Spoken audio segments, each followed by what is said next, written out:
Yo, it's Comic Artist Pro Secrets. My name is Ethan Van Sciver, 26-year veteran of the comic book industry that is in disastrous, catastrophic decline. How can we pull out? How can we do it? How can we pull the comic book industry out of this nosedive that it's in right now? I don't know. We're gonna figure out a way. It's good to be here. This is COMICSGATE Live. I know it's midnight. It's after midnight on the East Coast. Maybe people in California will think this is a reasonable hour, and that'll be good. I'll just say that that's what I meant to do. Tonight, I am joined, of course, by a bunch of other creative peoples. These peoples are creative. We try to be. Yeah. And the whole thing is, look, COMICSGATE Live is something that seems to take off best during the summer. Summertime just feels like the right time to get together and promote Indiegogo campaigns and talk about what it means to be a creator, talk about what our ideas are, talk about what our goals are. And I don't know what happened, but I'll tell you something. Over the past month or so, I've been totally re-energized. Probably because Cyberfrog's done. It's like when you're actually finished something and it's on its way and it's coming out and you're planning your next thing. It's a whole big burst of new energy. So let me introduce some people. We're getting some more people coming in here right now. I'm going to introduce who is on the panel so far, and I'm sure more people will come in here. First of all, Critias is here. Hello. Critias, did you just break $37,000? Yeah, man. Thank you so much. I'm grateful to you. For what? I didn't do anything, Critias. Are you crazy? I haven't mentioned Detective Dead in so long. I didn't even know it was still running. People should know about this. Yeah, I'm planning to close it up too soon, like in July. You're gonna close it up for good? Yeah. How does that feel? Does it feel like an accomplishment? It feels like a lot of weight being lifted off my shoulder. Oh, I know, brother. Obi-Wan, thank you for $20. He says this is the most wonderful, completely reasonable hour. Let us hear your wisdom, Uncle E. Thank you. Oh, thank you. I like that. That's great. There's pie money there. I ate that entire strawberry pie, Critias. Just to let you know, it only strawberry. I love strawberry pie. Strawberry pie. I've never had one before. Here comes the memes. Oh, so good. My mother-in-law makes the best strawberry pie. All right, so hold on. We've got okay, so we've got Critias. All right, let's go to Vinnie Art. We've got Vinnie T, by the way, who's in the chat right now on the panel. Vinnie Tartamella. Yes. Vinnie has a book. I finally pronounced your name. It's like that's a good thing. I just call you Vinnie T, but Vinnie Tartamella. I think I'm correct now. Yep, 100%. You could break it up easy. Tarta Mella. It's basically apple pie. Yeah. Vinnie Tartamella has a sketch. What would you call a sketchbook or an art book? What would you call your book? Yeah, I have an art book, but I just launched tonight City of Venus. After last night, all the hype and excitement and all that cool stuff that was happening, I said, screw it, I'm pulling the trigger. And I set it up today. So City of Venus is live. Oh, okay. Hang on a second. First, I'm going to put Detective Dead in the description. Everybody else, all I did, this is the great thing about doing COMICSGATE Live. It's pretty easy. You just copy and paste the description from the prior night. So everybody's already in there. And let me put Detective Dead in there. Critias, I'm so glad you're back, pal. Thank you. You help me a lot. I can't show you my gratitude, but for that, I'll probably make you a 3-berry pie. Really? Yeah. Oh, you never had 3-berry pie? Raspberry, blueberry, strawberry? Oh, raspberry's great. Sounds good. City of Souls. I was baking pies one time. I was selling them, and I just stopped. Wow. How are your pies? Really good, actually. Vinny, what's your book called? Did you say City of Souls? No, City of Venus. City of Venus. Yeah. I put the link in the group chat. That's beautiful art, man. Thank you. I appreciate that. Really beautiful. All right, hold on a second. City of Venus. I still don't see it. Why is everything so difficult all the time, Vinny? I don't know. I put it in the group chat that we're on. You did? You did? Oh, I see. Okay, I see what you mean. I'm sitting here scrolling through Google and trying to make it happen, but trying to find it. But I guess this would be easier to just do it this way. Hang on. Get ready to do that again. Oh, no. I see. Okay. City of Venus. We'll go check this out. Yeah. Yeah, I ate that entire pie today. Well, over the course of 2 days. Well, the question And, is, do you feel guilty? No, no, I don't. Listen, I'm a thoroughly debauched human being. I don't. I feel like I'm entitled to a pie now and then. I work hard. Yeah, Entitled. You work hard for the pie. I do. All right. Yeah. Brewstock is very successful. Back City of Venus here. All right, I should really have all this stuff done beforehand, but at least it's now that it's in there, it's there for good. I can just copy and paste it for next time. All right, let me get through. Let's see who else is here on the panel. We got somebody new. We've got Brian. Brian, introduce yourself. I'm Brian Urso. I'm a comic book junkie, but I'm also the lead guitarist for Gideon's Mob. Dude, it's you. Yeah. Yeah, that's me. We're a progressive rock band. If you like music like Pink Floyd and Yes, and or heavier stuff like Iron Maiden, you'll love us. And our new album is out. It's out on iTunes, Amazon, Spotify, Google Play. It's everywhere. Pretty much everywhere. And Awesome. we also have CDs. And we just sold out of our first batch of CDs. I'm shocked that people still like to buy CDs. I thought I was the only one that liked to buy CDs. So I'm very excited about that. So I still buy records. I still buy vinyls. So I will only buy vinyl. Too new school for me. Yeah, I think people go backwards to vinyl if it's recorded in vinyl. If it's recorded in analog, because if you buy vinyl and it was recorded on digital, that's pointless. By the way, Laquan on Wheels says, I saw Doug TenNapel on Ladder with Crowder, so proud. Hey, was on Ladder with Crowder? Yeah. When was that? Was it today? Tonight, yeah. I didn't see it, but I heard I heard the rumblings on Twitter. Yeah. Awesome. He was doing that marathon, right? Watching the debates or something. Who was Ladder with Crowder? Crowder, yeah. Oh my God, I can't imagine anything worse. We got the Democratic debate going on right now. Let me get through the panel real quick here. We've got, of course, we've got Cal from Shinobi Sasquatch. We met last night. That was cool. We've got let's see. We've got Rise Again. Rise Again. What's your name again? Vaughn. Fawn. You call me Von Klaus. Oh, Von Klaus, of course. Okay, Von Klaus. I'm getting to know everybody here. I'm still. These are all new guys for me, and so Von Klaus from Monster MD, which by the way kicked ass yesterday. Oh man, did it? Oh, thank you guys. This is the thing. Monster MD. Everybody was recommending this comic to me, and I was like, oh, okay, yeah, cool. A lot of people will recommend stuff to me, and it takes me a while to get around to it. When I actually looked at it last night, I was like, God dang, this is awesome. This thing is. I mean, that book looks. It's Marvel or DC quality when Marvel or DC had quality. It is spectacular. Oh man, that means so much. Thank you. And Ron Klaus and I have been sitting on Hangouts and sort of going through the lettering all day today, actually. And that is the voice of Eric Weathers, who is COMICSGATE letterer extraordinaire and also doing his own book called Flying Fortress. We'll go through all these. I want you guys to see them as we discuss the topic tonight, which is swiping, which is pretty fun. And we got somebody else on the panel. We've got Adam. Adam, introduce yourself. Hey, I'm Adam Post. Thanks for having me on. Oh, Adam Post. How you doing? Hey, man. Good. We know a couple of the same people. What is your book? College of the Dead. Oh, you were talking about this in the College of the Dead. Is it out? It's just out on Indiegogo. A day and a half or so. Okay, hold on. I'm looking that up too. We'll just get everything together here. I could paste the link. Yeah, please do. I can't find it. Right up in there.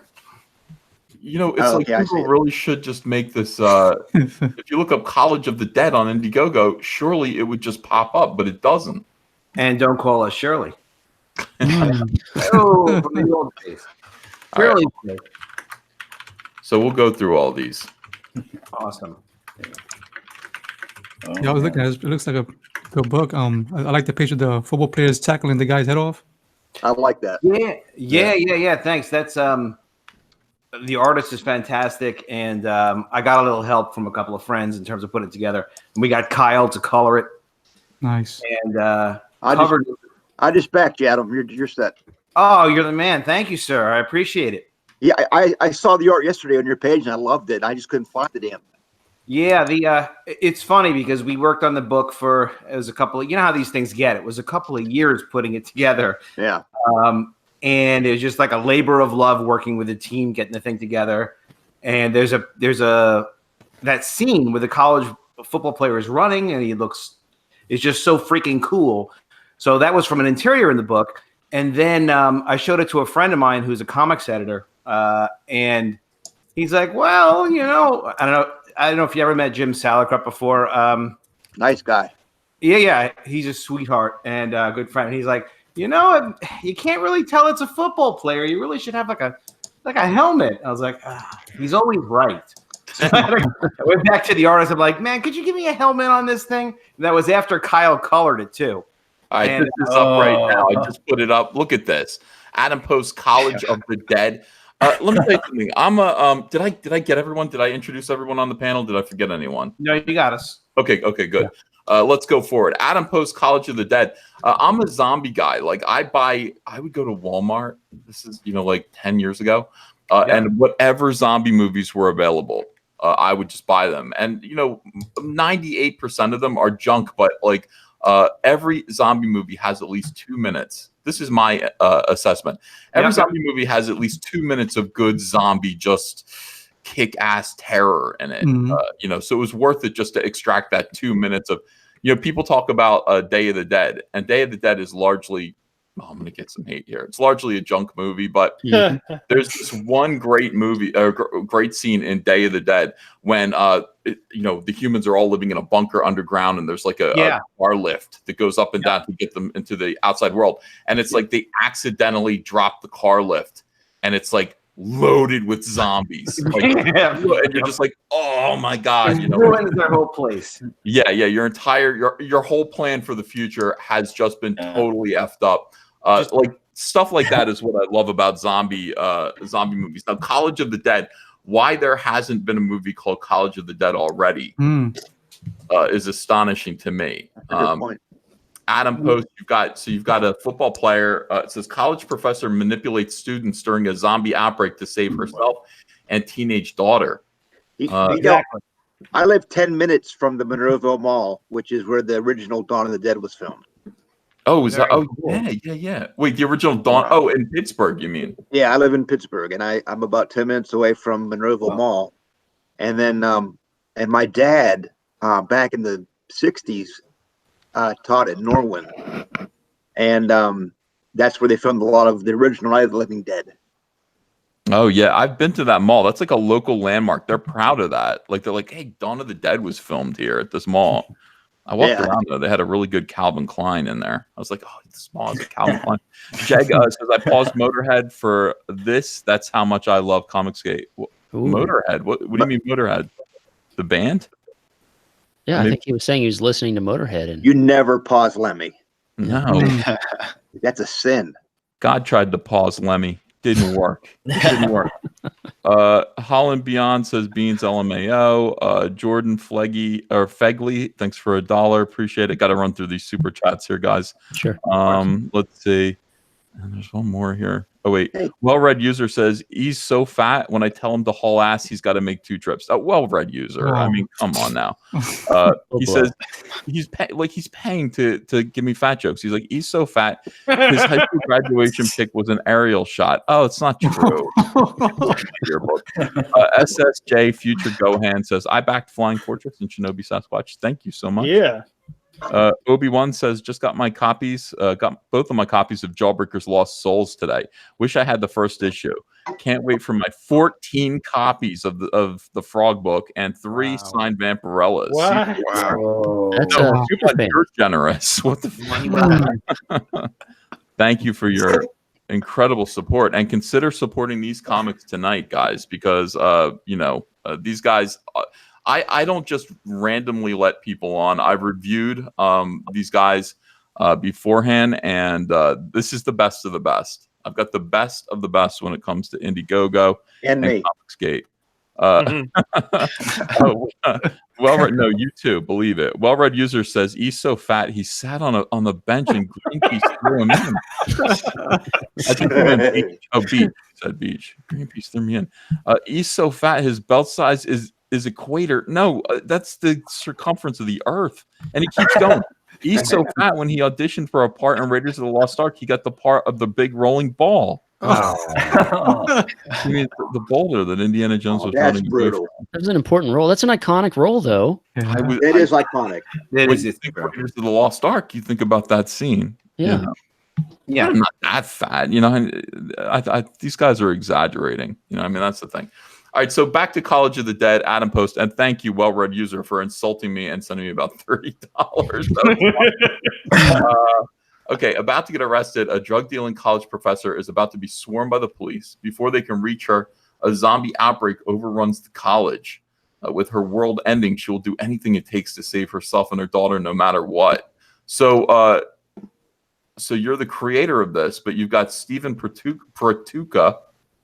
Petruka. Stefan Petruka is the writer on it.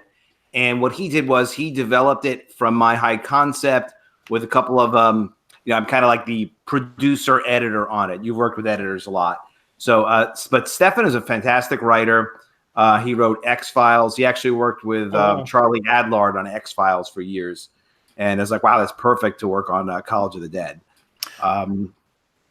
So yeah, he did a great job on it. And the Ashcan version of this book is actually Stefan's full script and the artist Javier's layouts. So it's 100 pages of text and layouts, and it's really a fantastic tool to see how a comic book is actually put together from script to the layout, and that's in the Ashcan part.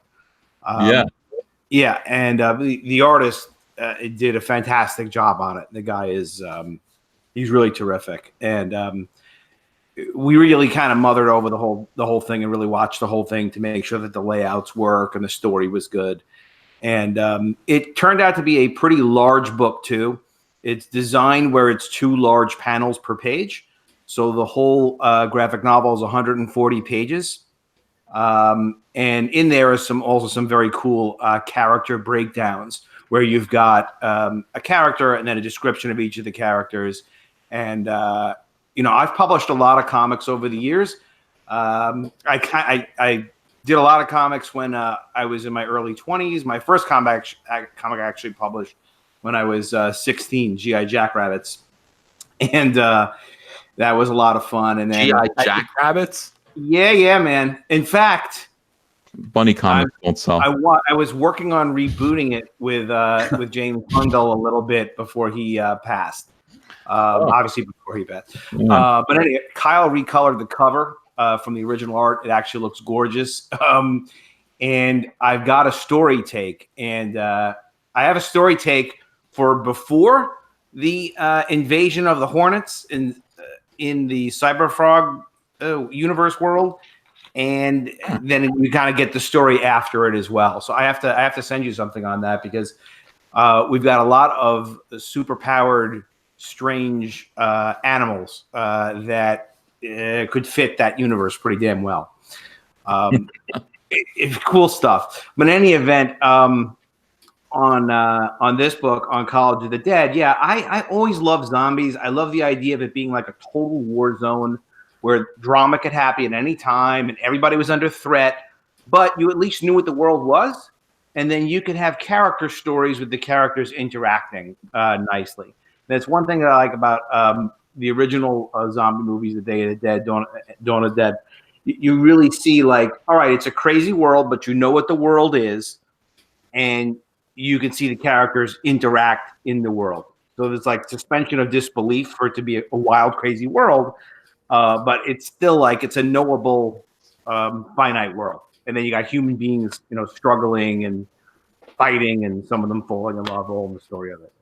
So College of the Dead, it does. People seem to really like the darn thing whenever they get a chance to see it. And I actually also created a webcomic version at collegeofthedead.com, which has the complete graphic novel on it. And it felt like the right thing to do. So we may lose sales over at some point. If somebody wants to just read it, they can read it for free. Check it out, collegeofthedead.com. It's a terrible thing to do. I know, man. I know, but the original plan of the marketing was supposed to be to build an audience through the web, and I probably got a little too carried away with that. We got to just organize. We got to get organized here and not do stuff like that. You know, my whole thing about doing these crowdfunded comics is just to think of them as movie premieres. So you want to release this material the same way Hollywood releases movies. So, you know, Indiegogo is the red carpet premiere. It's the most exciting, best way to see a movie. You get to see it before anyone else. And then you roll out everything else subsequently. You're absolutely right. And I did it, I think it was all the way back in 2016 or 17 when I did it. And I really appreciate the direct-to-consumer approach. It's definitely the future of comics. It's what the future of the industry is going to be. And I really think it's important to do these good comics so that there's enthusiasm and there's quality in the stories. Because look, you know, it's funny because I was on with Vaughn and Eric on another stream. We were talking about this with Clint. You know, what's going to be the future? What stories are even our kids going to read? If we don't make some good stories, some stuff that we're passionate about that has some cool themes in there, we've got to make that stuff now. We're the adult. I mean, I'm 49. What? It is so bad now what's out there. So we just have, you know, if you have one story that you love Star Wars. I loved Star Wars. I loved the Fantastic Four. I loved Daredevil, the Frank Miller run. You don't need 10,000 books, you know, with 10,000 different stories to have a couple of really great, cool things that people can kind of reflect on in their life. You know, there's even just one panel I love. I'm not sure why, but I love that Frank Miller did when Stick was fighting off fighting ninjas. That they were fighting the bad ninja, the hand. They were fighting the hand. Mm-hmm. And after they had done that, he gave his life by pulling his energy and everyone else's energy to give Elektra life again. And all he said was, there's no death. There's just a way of moving energy around. And just like one comic panel to me was just so significant. It's a panel. I remember the colors. I know what it looks like. Had it on my phone for a long time. But the point is, if each of us just create one memorable, good, powerful, meaningful story that we really care about and means something to us, it leaves what they need in the next generation. And that's going to be Adam Post's College of the Dead, guys. Yes, sir. Because the link's in the description to this comic. Adam's clearly passionate about this. I love zombie stories. Also, let me just point something out, Adam. Yes, sir. You know, I know that COMICSGATE isn't political, but you've done something political here. I have a theory, and this has 100% been borne out by all facts and reality. It is that whenever the mood in the country in terms of pop culture, what they prefer is zombies, Republicans. Every single time. I mean, just you know, when it's vampires, when it's about vampires and UFOs and aliens from outer space, that's when Democrats win. If you look at the 90s with Buffy the Vampire Slayer, Dracula, Bram Stoker's Dracula, the Anne Rice stuff, and then X-Files, and people talking about getting abducted by aliens and UFOs and having devices inserted into their anuses. That all came from the 1990s, which was entirely about Democrats. It was the Clintons there. That's when people wanted things inserted into their butts by aliens. That all went away when George Bush came into office, and then suddenly it became about the incredible 28 Days Later movies, Dawn of the Dead remake, all of the the crazy zombies of the 2000s that I think is still persisting to this day. And yeah, the sissy vampires came back. The Twilight vampires came back during the Obama era. You know, that was all about that. Zombies kind of became uncool for a little while, but they're back again, dude. They're back again, big time. But this, I mean, you could trace this back during the 1980s. The Reagan era. It was all about Return of the Living Dead and all the zombie movies of that time. So what you're doing now, Adam, is you're forcing political reality, whether or not you know it. When you put out a comic book like this, you are changing the political landscape of the United States of America. How does that make you feel? It makes me feel responsible, and that is my purpose. Let's get it done. Yeah, Asuka says, "What the hell is he talking about?" This isn't the first time Ethan has told this this theory. I like the theory. I like it a lot, and it tracks with reality. I did some vampire comics in the late '90s during the Clinton's times and whatnot, and he's right. The themes do go, and they turn, and it goes with sort of the mood of the country. And I have no idea why, but it's true, and it's important. True. And it is change important. the world. Adam, you're so right. It is important. So back College of the Dead, back this comic book. It looks like fun. It looks like a good time. The link is below in the description, and I really do appreciate you checking it out. So does Adam. Adam obviously is passionate about this. He wants us to actually create the next generation's stories, legends. Books that kids are forced to. I want kids to be forced to read Cyberfrog, by the way. In the future, I want Cyberfrog Blood Honey to be like a reading assignment for summer vacation, and the kids to be like, "Oh no, not Cyberfrog again." Just sit down and read Cyberfrog. Oh God, no! Yes, it's good for you. It's what the real world is all about, and that is the de-evolution of society that I'm looking for and trying to force into reality. I'm hoping, and that's a peek into the Van Sciver household as well, I assume. You better believe it. I whip my kids. I'm whipping my kids and making them read Cyberfrog. I'm like, read this now. No, Dad. By the way, please get mommy. No, mommy is Chelsea now. Mommy is Chelsea. Mommy's gonna help you. Mommy wants you to read it too. Cyberfrog and Vampirella exclusive variant cover. This is my project. I'm not going to talk too much about it, even though it's my channel. But just so you guys know, Cyberfrog and Vampirella exclusive variant cover has 4 days left, and then it's over. And what I've done is I've added I've added a poster. So let's see. You can get some people are like, I don't want to read a Vampirella comic. Well, it's fine if you don't want to. There's no accounting for taste. But they're like, I do want the cover. I want the Cyberfrog and Vampirella Salamandroid cover piece. Let's just do a poster. So this is a signed litho poster, high quality lithograph of the Cyberfrog Vampirella cover art, measuring 18 inches by 24 inches, and it's composed of high grade 100-pound archival stock, the perfect measure of durability to ensure its proud owner's enjoyment for years to come. After the Vespis come and destroy and level planet Earth, which is what they're going to do, this poster will survive even if you do not, and that should be reassuring. Packaged individually in its own protective tube to guarantee its safe shipping and handling. This is available now, and if you want the poster, it's $50. And some people are just like, no, I want everything and the poster. That's $150. So that's available now and for the next 4 days, and then it's gone. It's going away, and we're going to bring something else out. What do you guys think of that? That's beautiful. I think you should sell a survival kit where there's like a red blanket inside, just to be safe. A red blanket, yeah. You should print it on that aluminum foil blanket and have it the Cyberfrog first aid. Well, you have to understand, it's red. It's the color red is the only way to survive the Vespis. It's one of the ways. That's you right. can't see the color red. Yeah. So and that's a true fact from nature. People are like, where is Ethan pulling this stuff from? Oh, from nature. That's all God's creation. Bees can't see red, or they can't see it very well. So if you want to actually survive bee stings, go out dressed in red, and then you can torture all the bees you want. You get that from Mutual You're Vocal. like the predator of the bees. Of course, yeah. Lucas King, thanks for $10. Says Salamandroid pieces with other figures helps with packaging, pricing, and sales numbers uniformly across the product line, plus excitement of collecting the pieces. Lucas King, we're going to talk about that tonight as well. We're going to talk about action figures and stuff. Trust me. Obi-Wan says, Uncle E, you should not release comics like Hollywood does. They shut down criticism, pay for shill, change how major websites function just to show you a crappy story that was a hard first draft.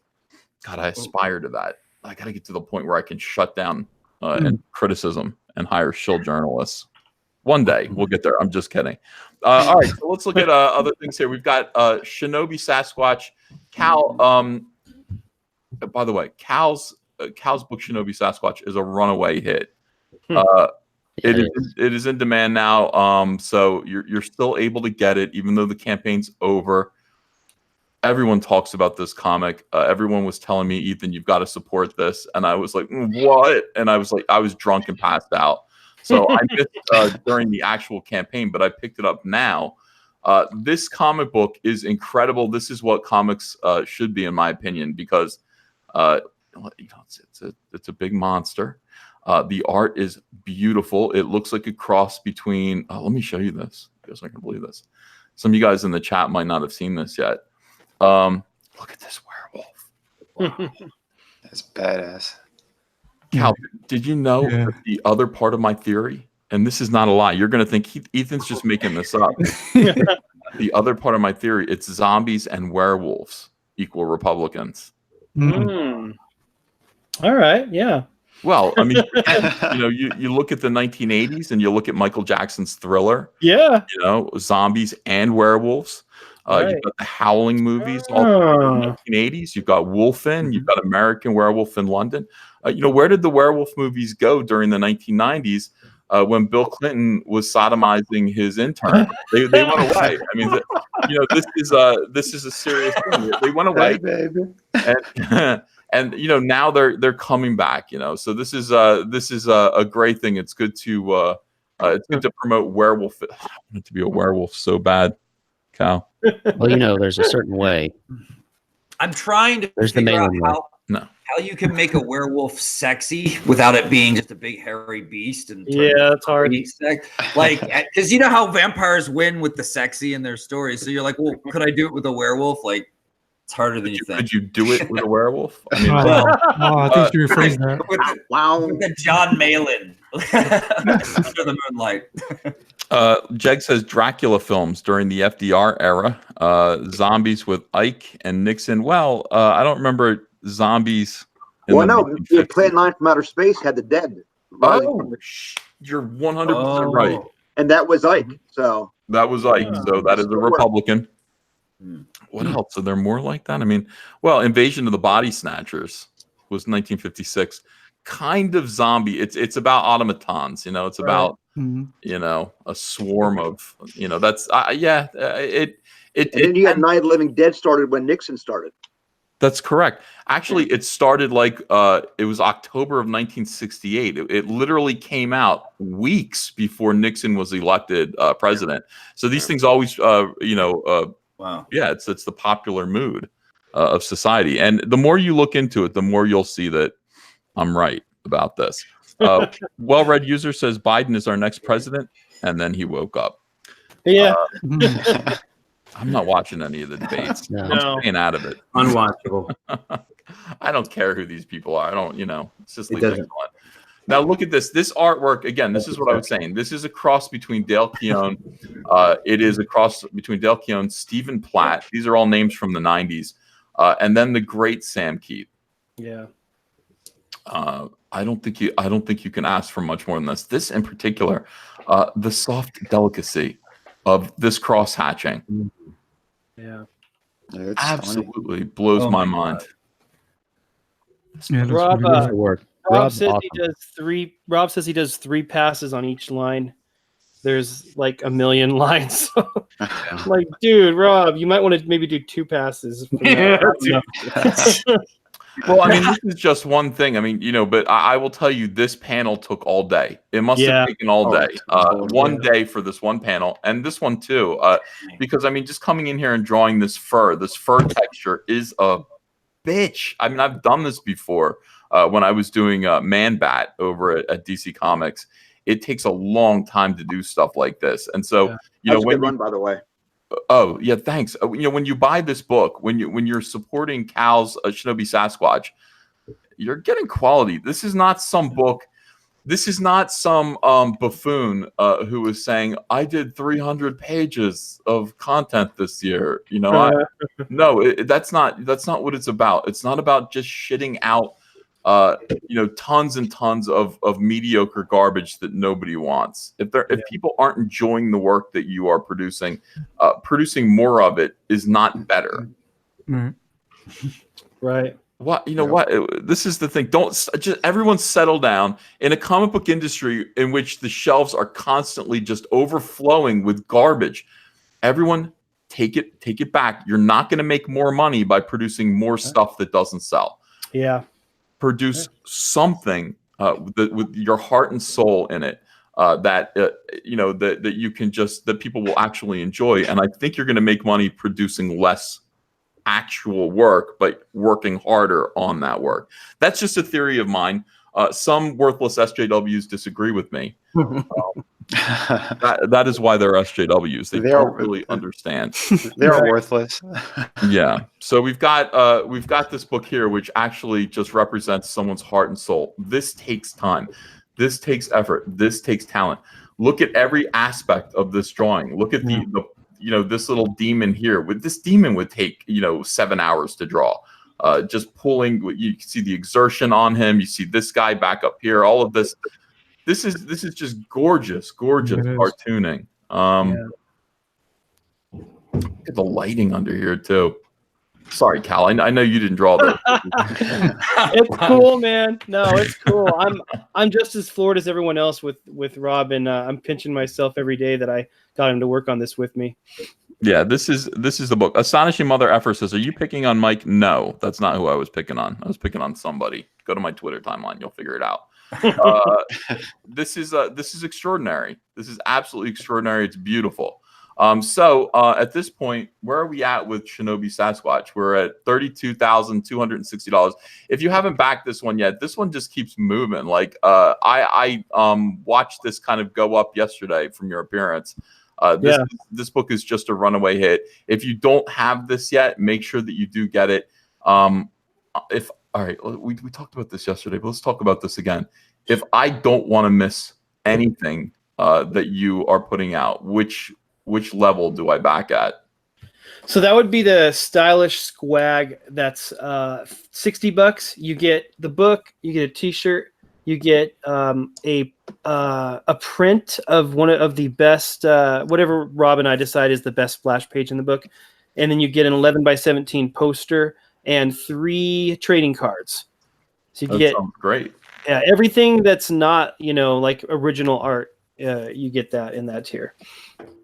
Trading cards are expensive to produce, as it turns out. Yeah, a lot more expensive. I was going to do a trading card of the Cyberfrog and Vampirella piece, and then I that was the plan, and then I got the bill for the Cyberfrog and Salamandroid trading card. I was like, whoa! Yeah. To do them right and to do them well, they're very expensive. So don't take those for granted.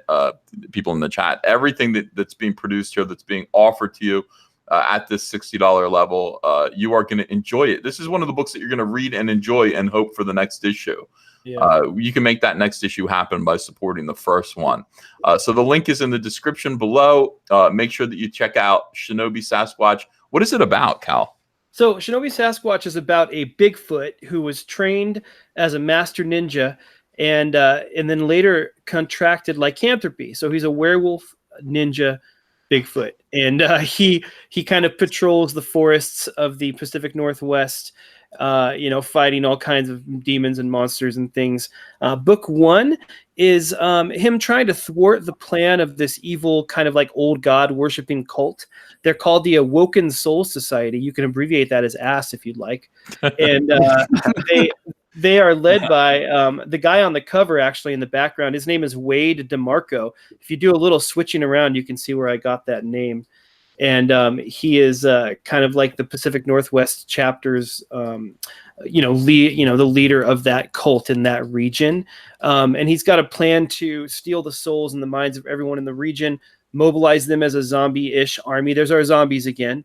To conquer the nation and then the world. So he's got a lot of work cut out for him in this first book. You know what he should do? The bad guys should be the Squatchers. Yeah, the Squatchers. That show Finding Bigfoot should have been called Not Finding Bigfoot. They didn't find shit. Yeah, for like 10 seasons. That whole show was Finding Bigfoot. You hear that? They didn't find him. They didn't find him. That was the whole show, though.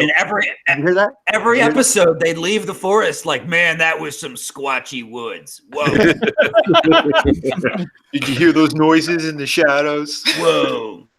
This It wasn't is it right Bobo here. this time. You will find Bigfoot every single time and find out that he has he's you know, actually pretty kick-ass when you back Shinobi Sasquatch. Book 1. This is the first book. Many others to follow. Hopefully, it all depends on your support, guys. The description is in the link is in the description below. Blah blah blah. Yeah. So you'll find that there. You'll be able to back Shinobi Sasquatch. Recommended that you back the $60 level, but you don't have to. I mean, you can just get the digital here. You can just get the book for $25, and you know, that's that'll do. Lucas King says, if I want to buy 800 pages of garbage, that's possible every day. 100 plus pages of premium love only comes from COMICSGATE. Lucas, you're so right, and we're glad to bring it to you. Colonel Flom says, EVS, would you rather watch a local play of Julius Caesar where AOC plays every part, or listen to How to Learn Spanish audiobook narrated by Cory Booker?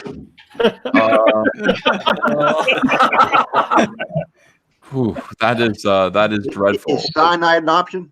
Yes. Is there a quick way out? There has to be. That's not happening. Can I be eaten by a great white shark? All right. So, let's go look at Eric Weathers' Flying Fortress Remastered. By the way, Hello. Eric, how are you doing? I'm doing great. How are you? Good, man. What I like about Eric is he's a letterer, which means that he's calm, he's mellow, he's precise. Eric, let me ask you something. Yeah, hit me. Could you paint words on a grain of rice? I could paint words on anything you wanted. That's how I picture you. You are very centered, and you've got those. I used to go to the Cherry Hill Mall, and they would have these carts where they would have this Asian woman who could paint your name on a grain of rice, and it was like $40, which is like, it's just a grain of rice, Jesus. Big markup. Yeah, you had to just admire that, and I think that's who you are. You're centered. You sit down. You put words to images, and now you're doing images as well. Flying Fortress Remastered. Tell me what this is about. Yes, Flying Fortress Remastered is a story 7-8 years in the making. A top-tier B-17 crew on a top-secret mission to go bomb Hitler. They succeed in that fact.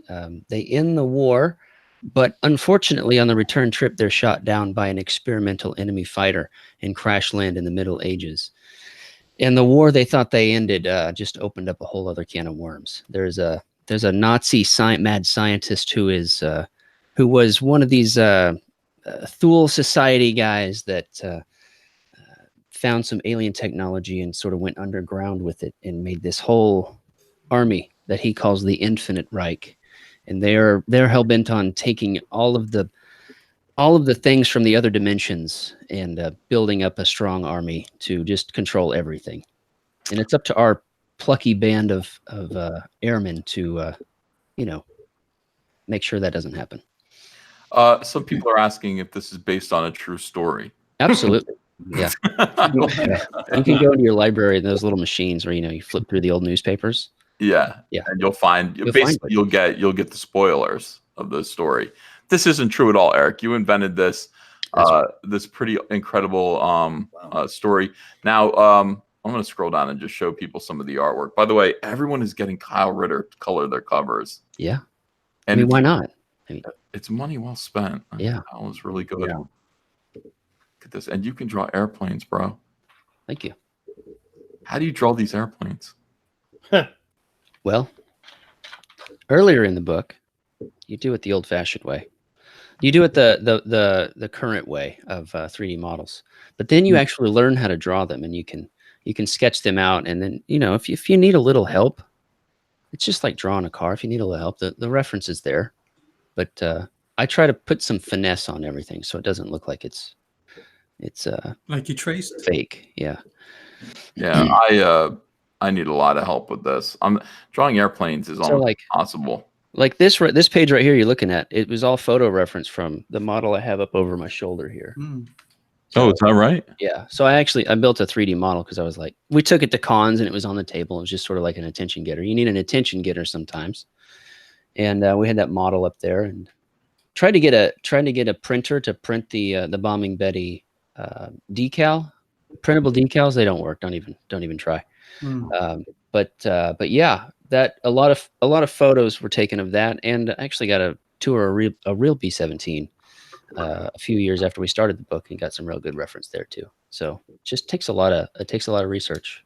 So Eric, what is this? There are 8 books here. Yeah, 8 chapters. So it's a story that I say it 7 years in the making.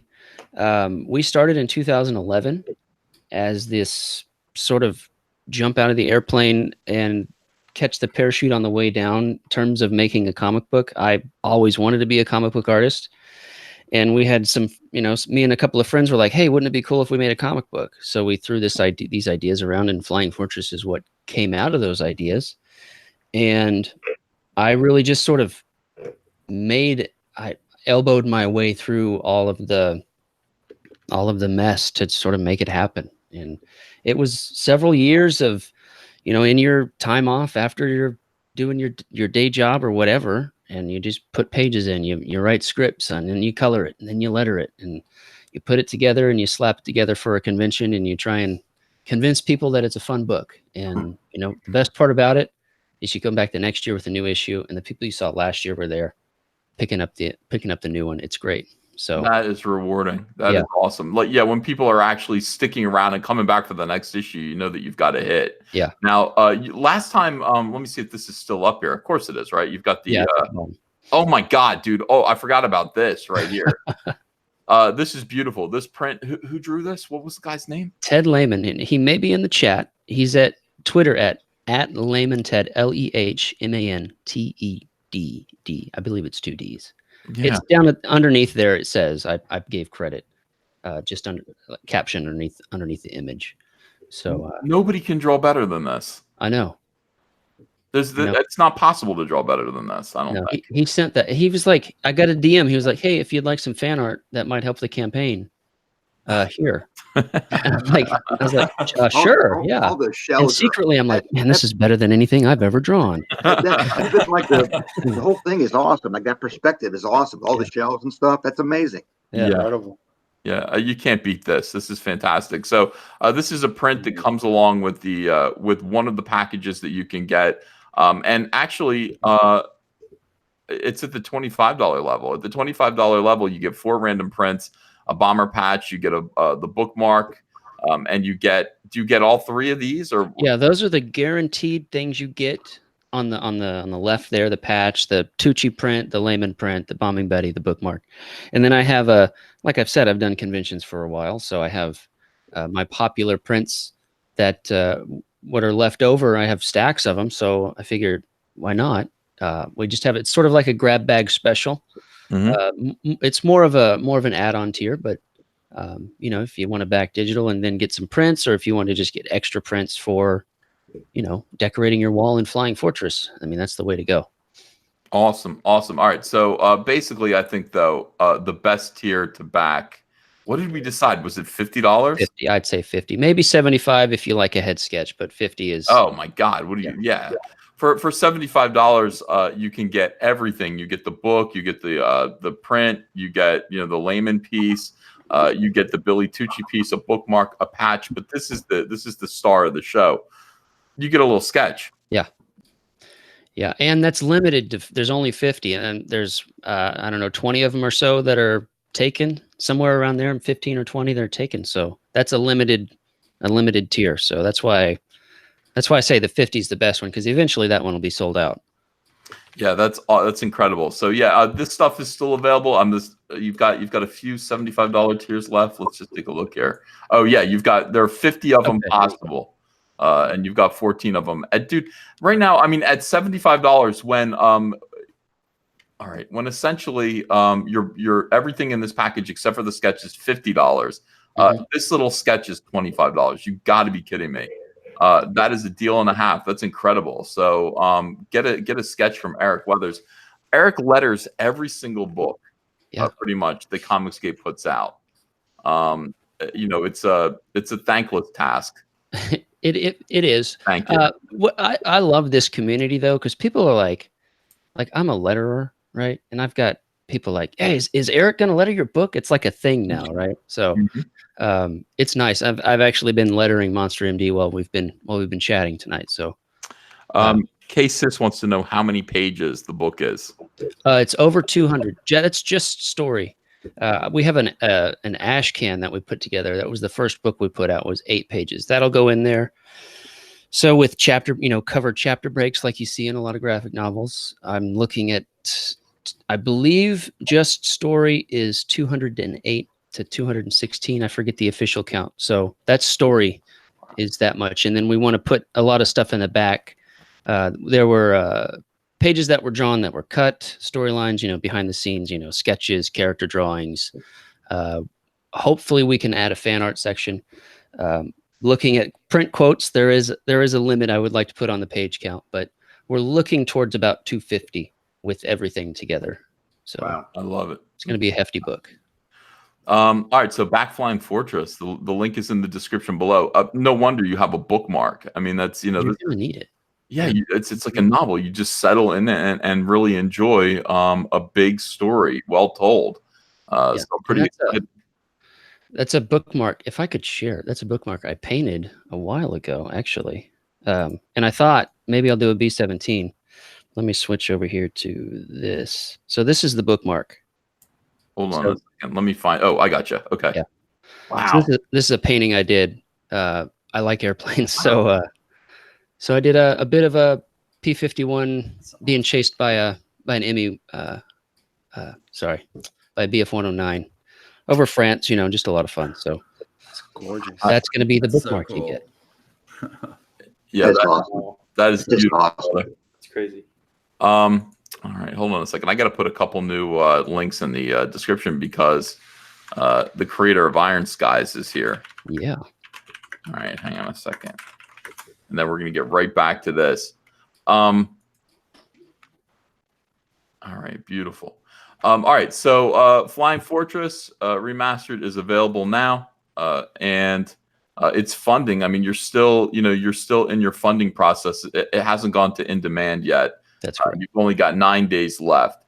So let's see. Oh, you haven't hit your goal. Have you hit your goal? Yeah. No, you have hit your goal. Yeah. Just how stupid I am. I looked at 4,000 and went, I saw this as 1,500 for a second. And I was like, oh my God, Yeah. I'm the worst with numbers. I'm like dyslexic. And I've been through that. Like I was on a stream like last week. We finally cracked 10,000. It was on Friday Night Auctions when I snuck in there. Yeah. Was that 2 weeks ago? I don't remember now. But ever since then, it's like I'm saying 10,000. That doesn't seem. I feel like I should be saying 1,000. It's big. It's big. Yeah. We want to see this. We want to see this continue to grow. We got 9 days to make this. By the way, I want to see everything hit at least 25,000. That is my benchmark. I want to see it hit 25,000, and I want everyone to kind of succeed and do well here. All right. So hold on a second. I gotta switch off of. All right. Let's put this back here. Boom. All right. Moving on now. Let's check out Monster MD by Von Klaus. By the way, Von, are you German? Yeah. Yeah. I'm pretty German. Yeah. Is your first name Vaughn? Yeah. Oh, okay. All right. Yep. See, I thought for a second I was just like, people think my middle name is Van all the time, and it's Dutch. It's a 2-word last name, and I was wondering if this was your last name as well. But your first name is Vaughn. Yes, sir. Okay, Vaughn. Monster MD is another huge breakout hit on Indiegogo right now. Everyone's talking about this book. People were hitting me up about it. I know John Malin is a huge fan of you and this project. What is Monster MD about? It's about a doctor to the local monsters who was once a surgical prodigy, but he lost it all. Ends up working on the things that go bump in the night, the things that hide under kids' beds, with the help of his incredible surgical assistant, Heidi, who happens to be invisible. And yet you still get the feeling she's hot as hell under those scrubs. He works in this, what they affectionately call the meat wagon, which is like this big converted up truck that he can barely keep together. It's kind of falling apart, to take care of the local monsters. But in this story, he wants out. He's fed up. He gets almost eaten every other Tuesday night. Like his work is not working out for him. He starts to feel like he might be more dangerous to the monsters than they are to him.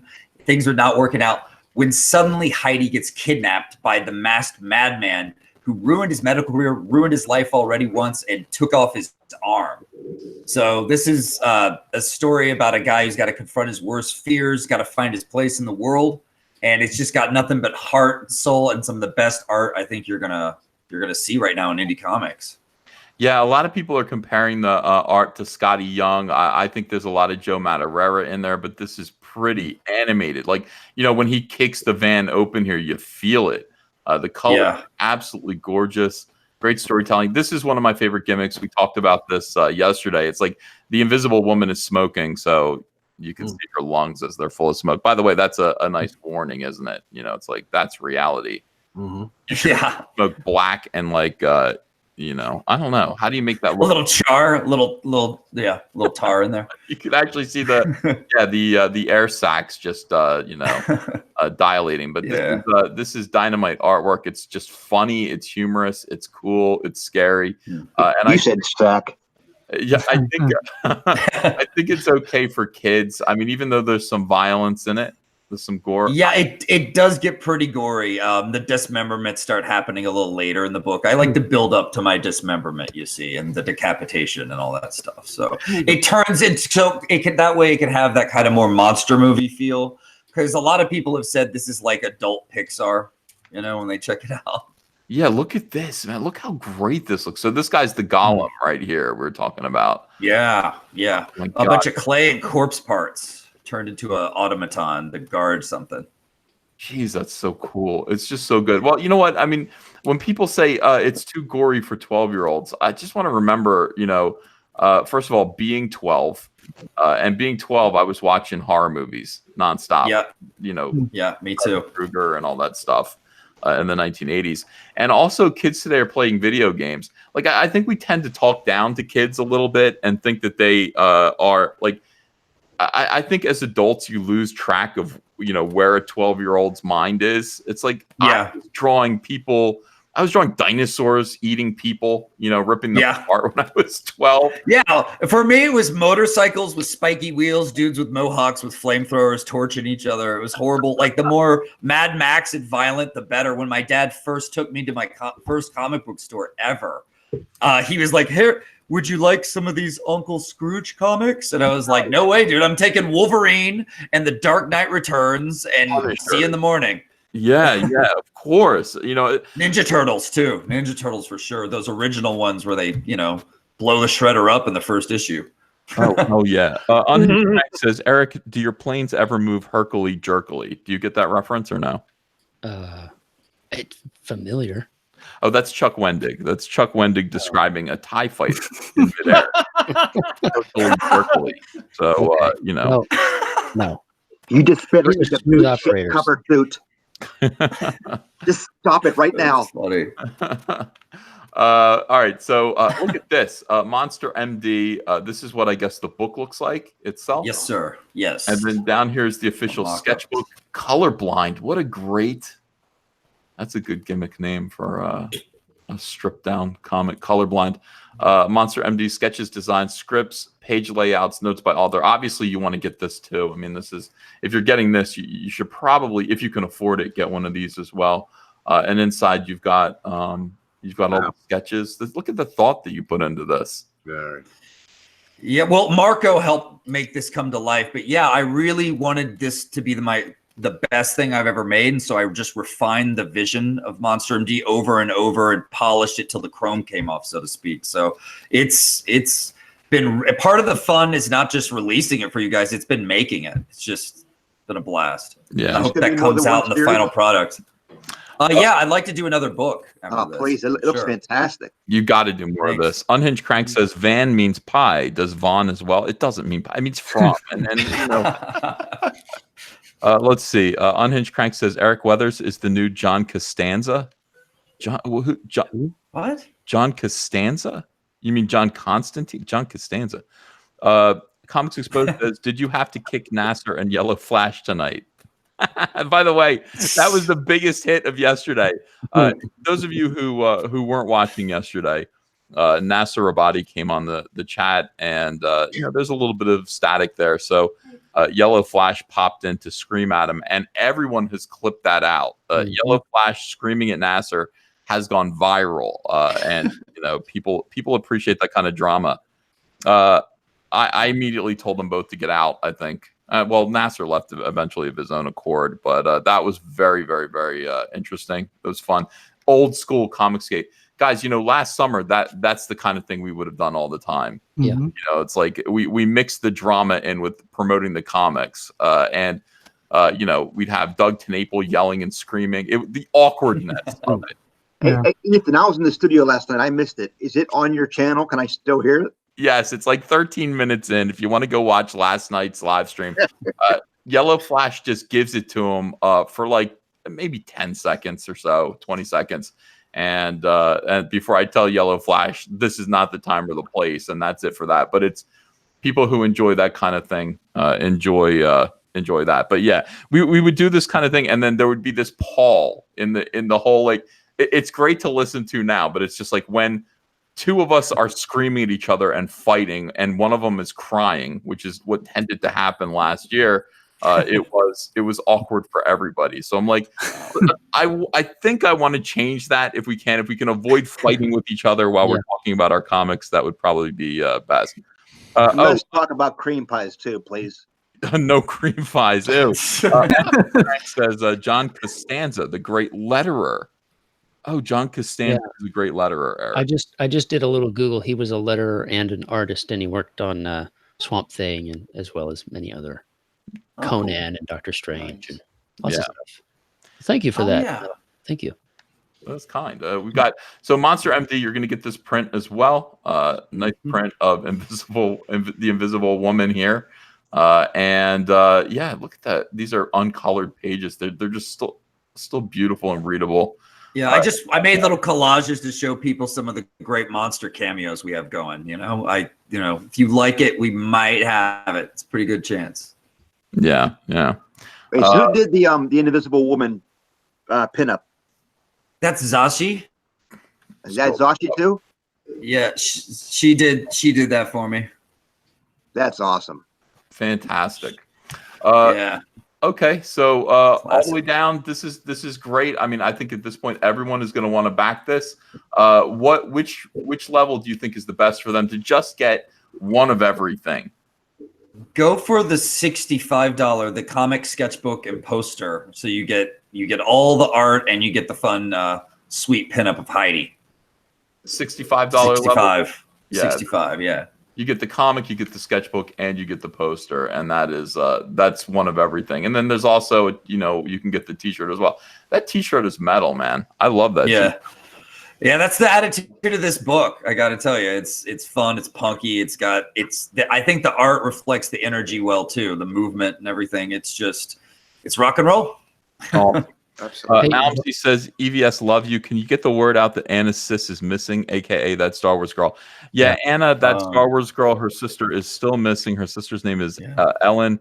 If you go to her Twitter page, just look up that Star Wars girl.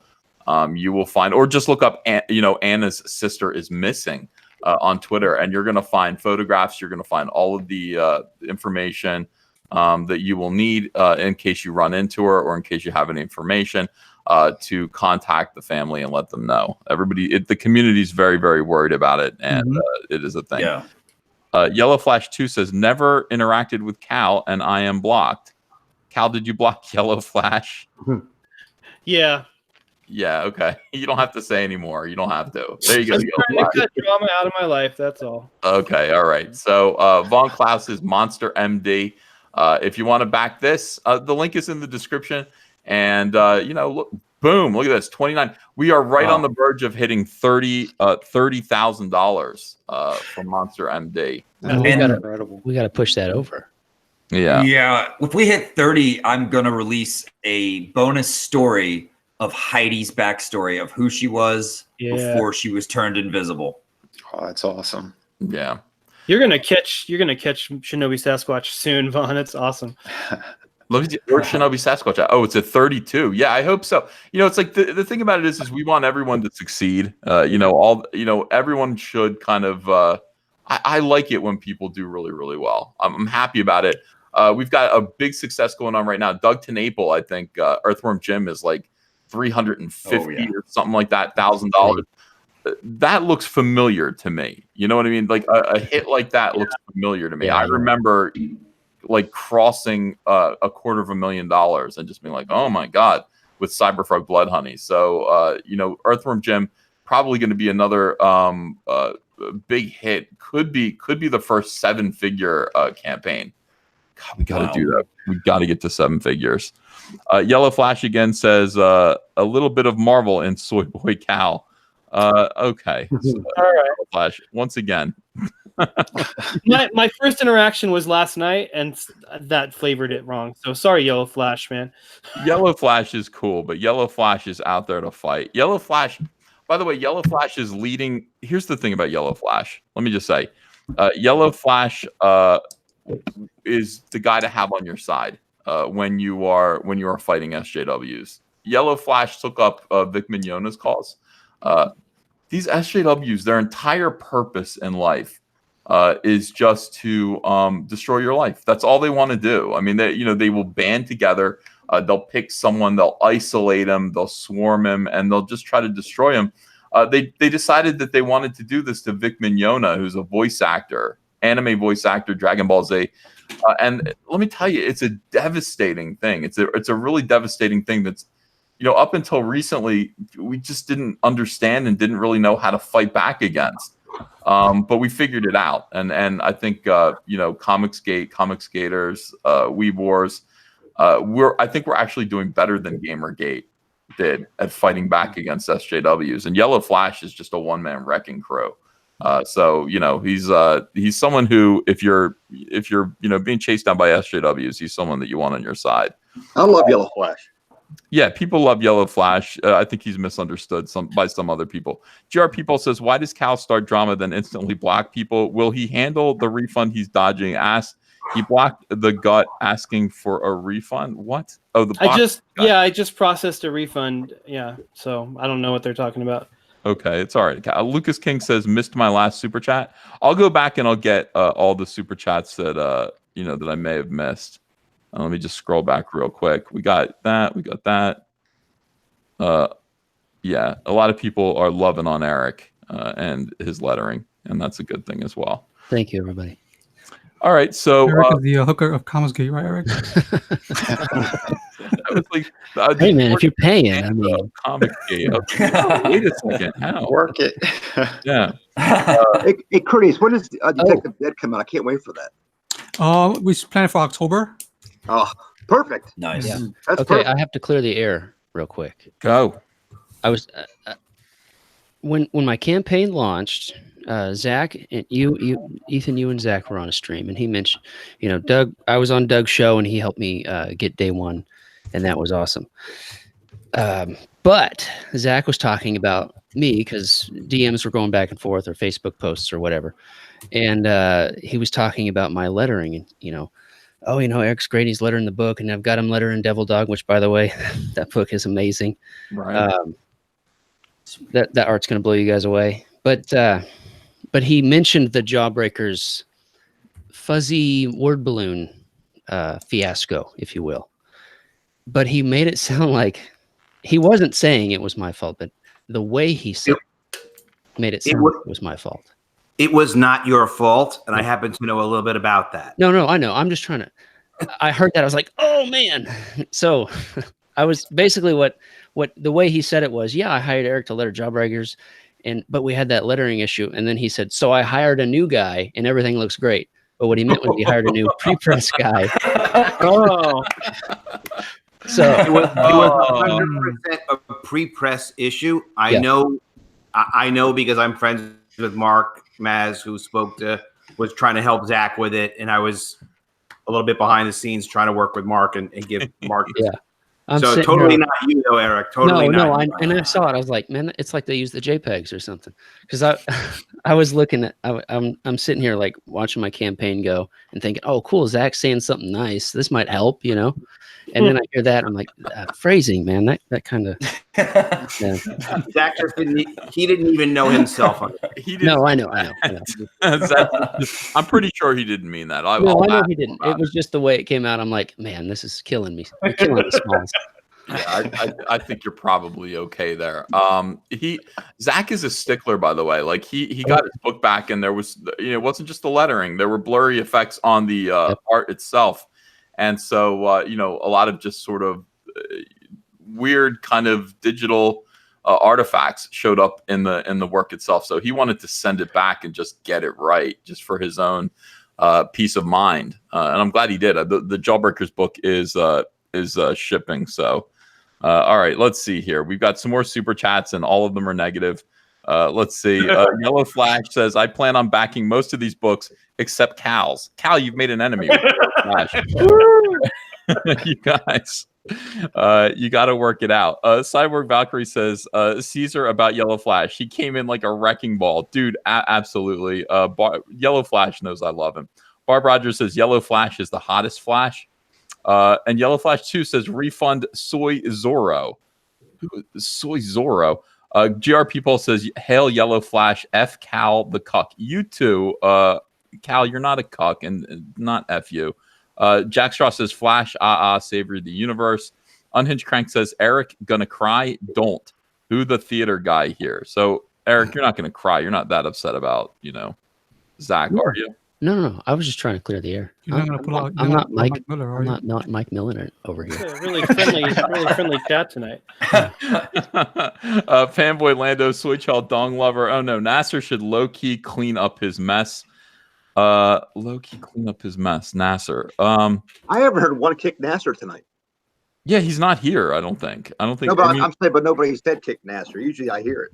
Yeah. Well, Nasser was kind of eternally kicked yesterday, I think, which made me sad. I didn't want to kick Nasser. I mean, Nasser is he's a young kid, but at some point, COMICSGATE can't. COMICSGATE can't just be an endless cycle of drama and people changing clicks and so. I understand, as doing what I'm doing. People come to me all the time and go, they want me to police the behavior of other adults, and I'm just not going to do it. I mean, it's not my job. People simultaneously say, "You're not the leader of COMICSGATE, you arrogant fool," and then they say, "Yes, but can you get this done? Can you stop this person from doing that? Can you do this? Can you do that?" I literally not the leader of COMICSGATE, and I don't take any responsibility for anyone's behavior except for my own. Not a bit. Yeah. And if you ask me to do something like tell somebody to stop it, I'm going to say no, work it out. Like, this is not kindergarten, and I'm not a kindergarten teacher. And that is the way it is. However, I will make peace every now and then. I will be conciliatory. I do believe in bringing people to the table, especially when it's good for business, because ultimately, what COMICSGATE is to me is it's an opportunity to listen to the concerns of the consumers who have been wronged by the mainstream, which has just lost its mind at this point. Mainstream comics has lost its mind. Listen to their concerns and build your campaigns, build your ideas, build your salesmanship and marketing around those concerns. Don't they want to start a union now? That's the new thing now. Yeah, that'll never happen. That'll never happen. Yeah. First of all, if it was the '80s, if this was Marvel in the '80s, a Jim Shooter, and they were actually producing good stuff, okay, maybe. But now, forget it. Yeah, well, these people think that these weirdos, SJWs, don't understand. Unions are for people who have invaluable, public, utilities. Nobody needs you to do your blue-haired weirdo comic book. Nobody needs your perverted weirdo sex Snoopy image comic. Nobody wants it. Nobody really needs it.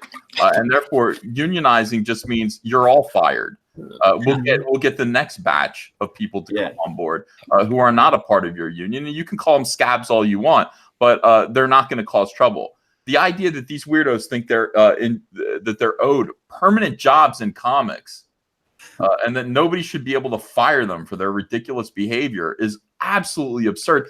And that doesn't even take into consideration the fact that the comic book industry right now is dying. Like there's no money in the comic book industry. These people they want housing. They want to be put up by Marvel Comics in these dorms. They imagine 6 people in a dorm writing and drawing Spider-Man. Go F yourselves. Communism. It's going to happen. Well, they think they're going to get a big Hollywood. We can only dream that they go on strike, because then guess who would get their jobs? I bet they'd have That's to. a good idea. That's a good point. So here's what we got going on. Yellow Flash is still mad at Cal. He gives me another $2 to say, I like Monster MD and the Fortress book, not Cal's. Look, and then the other thing that's going on right now is that Nasser is in the chat, and every time he says something, Yellow Flash, who has mod powers, deletes it. That's kind of hilarious. I think you're able to just kick someone out of the chat if you have mod powers. I don't recommend that all the time, but if someone's causing trouble, you can just kick them out. Diversity Comics Bear says, just came on, is Nasser a traitor or nah? I don't know. I'm not in a position to say, but Comics Exposed says, I back Shinobi Sasquatch, Monster MD, Vestige, and Gunship Thunder Punch today, and I suggest you all do the same. Dance monkeys. Thank you, Comics. Thank you. I really appreciate that. Lucas King says, Kick Vic is bigger than just Vic. It's about SJWs destroying people's lives in the court of Twitter to bypass giving them their day in real court. Nothing that anybody's doing belongs in court. That's the whole entire point. Nobody's committing any crimes. These are just social faux pas that these weirdos think that they can blow up to destroy someone's life, and it's not working. They tried to do it again to a friend of mine on Bleeding Cool. It didn't work, you idiots. Because I actually talked to him, and I told him what to do, and it didn't work. It bounced off. Water off a duck's back, you assholes. That you cannot just arbitrarily destroy people. We figured out the game. We know how to combat it. We're going to win every single time.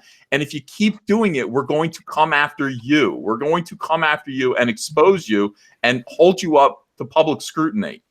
This is a weirdo who is mentally ill, probably drug addicted weirdo who spends all their time on Twitter trying to destroy the lives of hardworking people for social crimes against social justice. It's all going to come to an end. That's what Weeb Wars is. That's what COMICSGATE is going to do.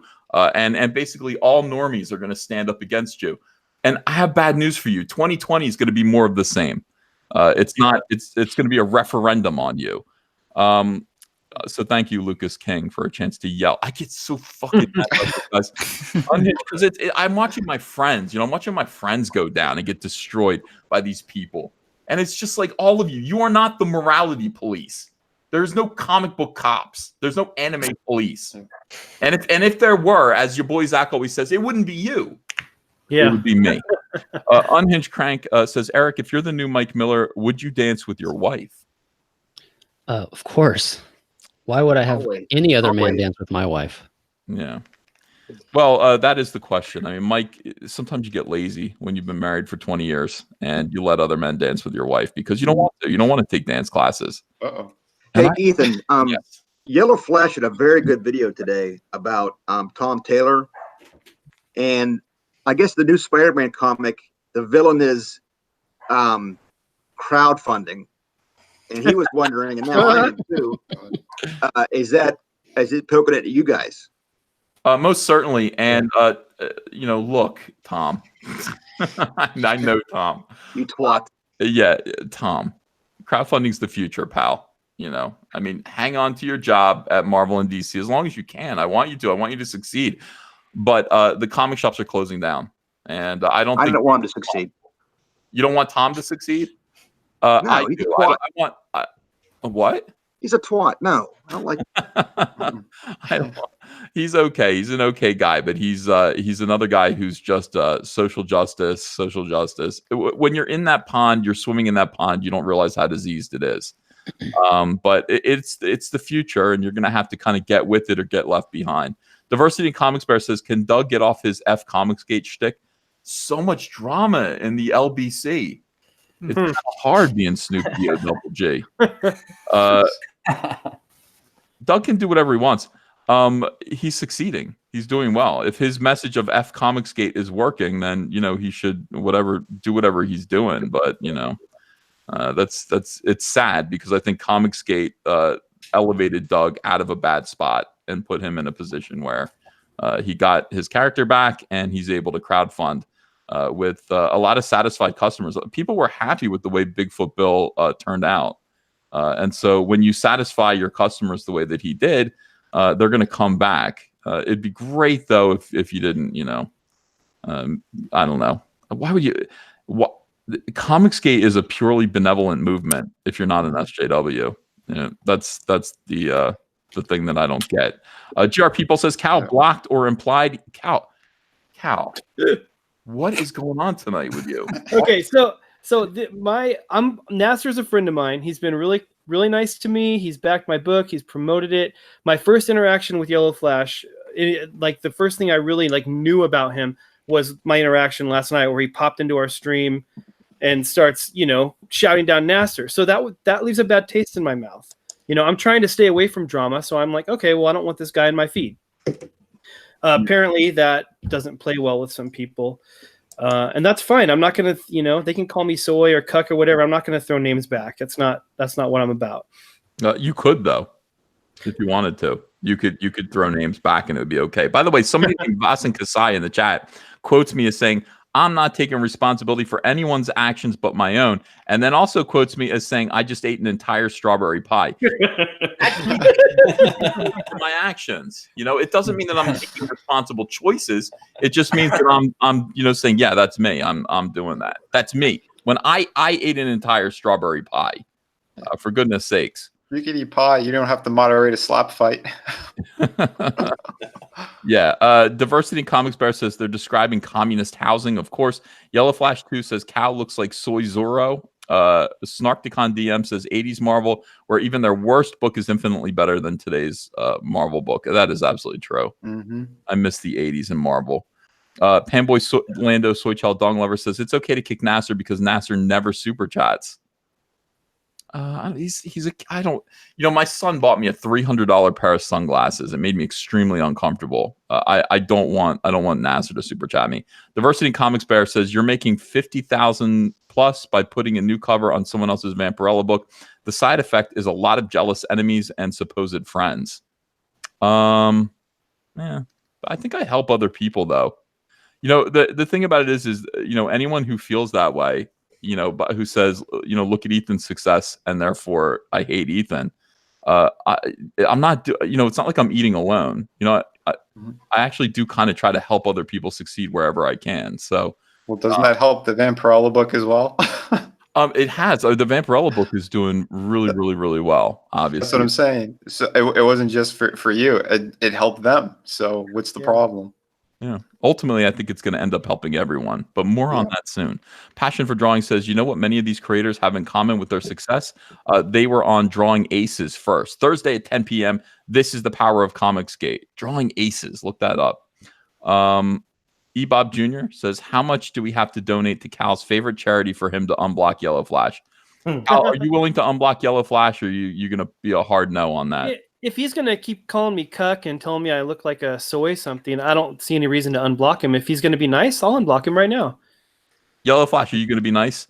Lucas King says their attack on Donald handed us the chance to control the CG narrative. Yeah, they tried to destroy Donald Delay. So, this is the thing again. Zaid Comics says, EVS, great to see COMICSGATE Live back strong. I'm so hyped to launch my own book, Magic Cop, this August. We have a free issue on our Zaid Comics site mail list. Hey, guys. By the way, I met the guys from Zaid Comics at Chicago for Star Wars Celebration. They're super cool guys. I meant to come. They own an arcade. I meant to come hang out with them, but we were just rushing around. It was impossible, but hopefully next time. Lucas King says, Doug's only problem with COMICSGATE is War Campaign. Jack Straw says, I'm spending my refund from Cal on Super Chats for Yellow Flash.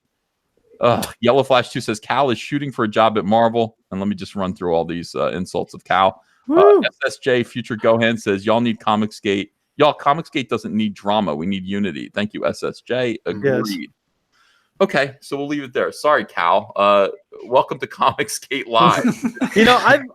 Ethan, I've been relatively drama free until I came on your stream last night. Really? No, Yeah. no, it's cool. These guys. I mean, we probably agree on 99% of stuff. It just so happens Nasser's a friend of mine, and if they're gonna be upset with me over that, then I guess that's fine. No, they're just trolling you. It's just trolling you. It's just fun. Yeah, I mean, I had one of them tag Malin in tonight, I guess, trying to get me fired from Graveyard Shift. I mean, I don't know. I don't know what to do, other than just mute and block people. Fired from Graveyard Shift. FP Sunny said, all right, so they're saying ask you straight. Are you COMICSGATE, Cal? Absolutely. I won the COMICSGATE talent search, for crying out loud. Yeah, I'm a COMICSGATE. Okay. I think that should sum it up. All right, so let's move on. Let's talk about a different campaign. Let's talk about Detective Dead by Critias, and then we're going to get to this new one that I discovered today that I can't wait to show you guys. Critias, longtime COMICSGATer, my loyal friend. Yes, sir. A great man. Antonio Malpica, his Detective Dead's in demand for just a limited time moving forward. What is Detective Dead about? Sure. It's about a 1932 detective who's killed and he's brought back to life in modern day times. Mhm. He's not alone. He's some of the criminals from his past are also alive and they hunted him down. And one of the criminals are a man that murdered his family. So it's just basically 132 pages worth of storytelling. Action from beginning to end. Look at this artwork, dude. Wow. You guys, I mean, this is fantastic. This looks like DC Comics house style stuff. I mean, it reminds me of That page right there is why I backed it. Oh, totally. I saw that. I was like, I'm done. That's it. Yeah. This is just awesome. Yeah, awesome. he's got superpowers. People didn't know that. They was like, wait a minute, why is he in the air? And he's got superpowers. Mhm. He got moderate strength. He can pull out any weapon from his trench coat. He can hop through shadows. That's Kanan's cover right there. Yeah, that's awesome. That's sweet. Yeah, and here's Mike S. Miller's Mike. perspective. Perspective. Mike's in the chat right now. So That's Donald's cover. Donald's cover's beautiful. I love Wow. the lace Yeah. work, man. Yeah. Wow, so cool. He's fun. This stuff's I really like fun. that rooftop with all those broken vents and all they're all Yeah. bent and crooked, and it looks really cool. Yeah. That's It a nice, reminds me of the spirit. play. Yeah, Donald's talented. He's awesome. Wow. Yeah, good stuff. I mean, this is a great looking book. A lot of storytelling happening here. A lot of beautiful artwork. It is this is it. This is peak COMICSGATE here. And I mean, Marvel would have published this.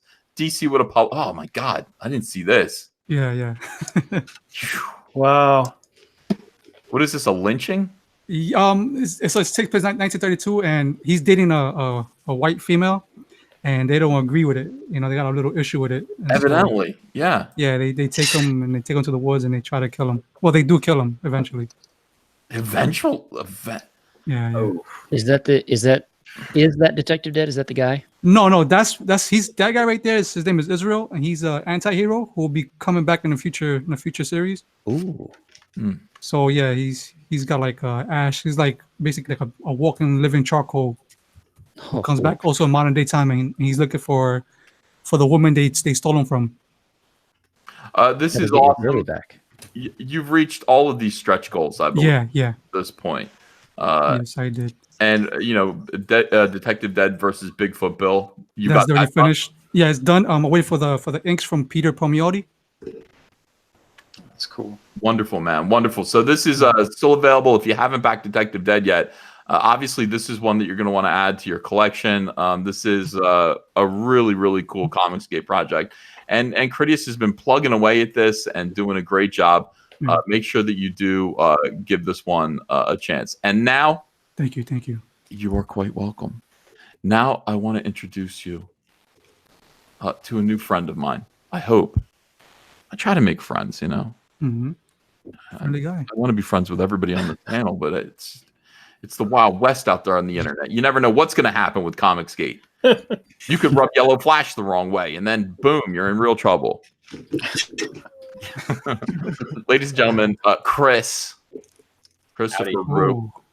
Hello. Now, Chris, it's nice to meet you. It's good to meet you, Mr. Van Skyver. Van Skyver. You're from Wichita. Do we have somebody else from Wichita here? I mean, it feels Yeah. This guy right here. Hmm. like interesting. Yeah. The What if you guys are Wichita comic neighbors? scene, you know. Now, Christopher Rue is first of all, let me just preface this by saying, all day long, people send me Indiegogo campaigns and say, Ethan, will you back this? Will you support this? Can you get behind it? You know, now at this point, you know, I think last year I kind of mostly just chose people that I was comfortable, you know, with promoting, and we just kind of did the same thing. Now I'm actually looking at people and looking at these campaigns and wanting to fund and support people who and promote people who I don't even know. And you know, I look at all the campaigns, I go click over, I scroll through them and go, does this look like something that looks like it's, you know, professional? Is this something that I can honestly tell people they should be backing and supporting? Or is this still a little bit of amateur? Is there stuff that needs to be worked out, ironed out? And I looked at about 10 campaigns today. Out of all of those, I chose Iron Skies as you know, as the one that I think is the most promising and the most exciting. And I just sent Christopher a little note on Twitter, like, "Yo." Yeah, you caught me at work, and I was like shocked for a moment, and then, you know, nervous energy, and it was awesome. But I'm like, my crew's all like, "Dude, you okay? Like, are you sick?" Like, and I was like, no, it's all good. I got in touch with you. It's Ethan, man. He was instantly fired. Did you take some Pepto-Bismol today? Christopher's Iron Skies it says a steampunk and sorcery comic that follows the crew of the Fallen Hope and their adventures. Now, right away, just from this, you can see the book's good. Yeah. But I scrolled down and I checked this out. And Pretty. is this Kanan White? Who drew this? Yeah, that's Kanan. Kanan White. Yep. So Oh, Kanan White did the cover. I think I'm going to offer it both colored and black and white. I haven't decided 100%, but I think so, just because the inks are just so damn good on it.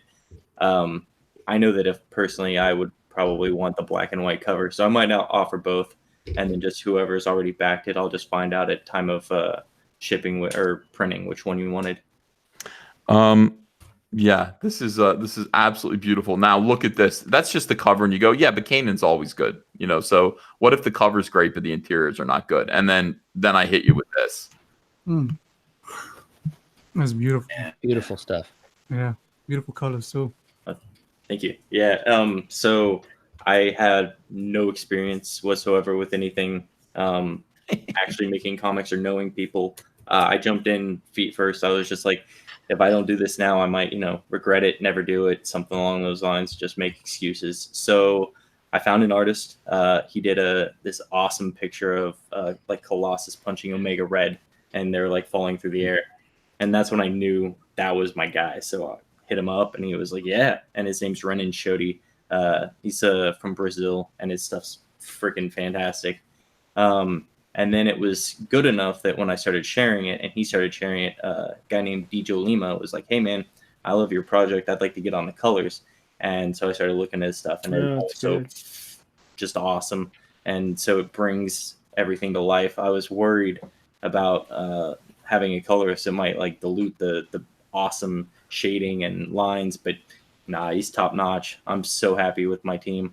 And then doing here, he's pushing the background back. He's actually color holding the black lines and making them purple, and it's a really pretty effect. Mm-hmm. And then for letters, I've got Mr. Eric Weathers over there. Who that is? Yeah. Eric's lettering everything. Everything. Yeah, people. Now what's this? Oh, look at this artwork, man.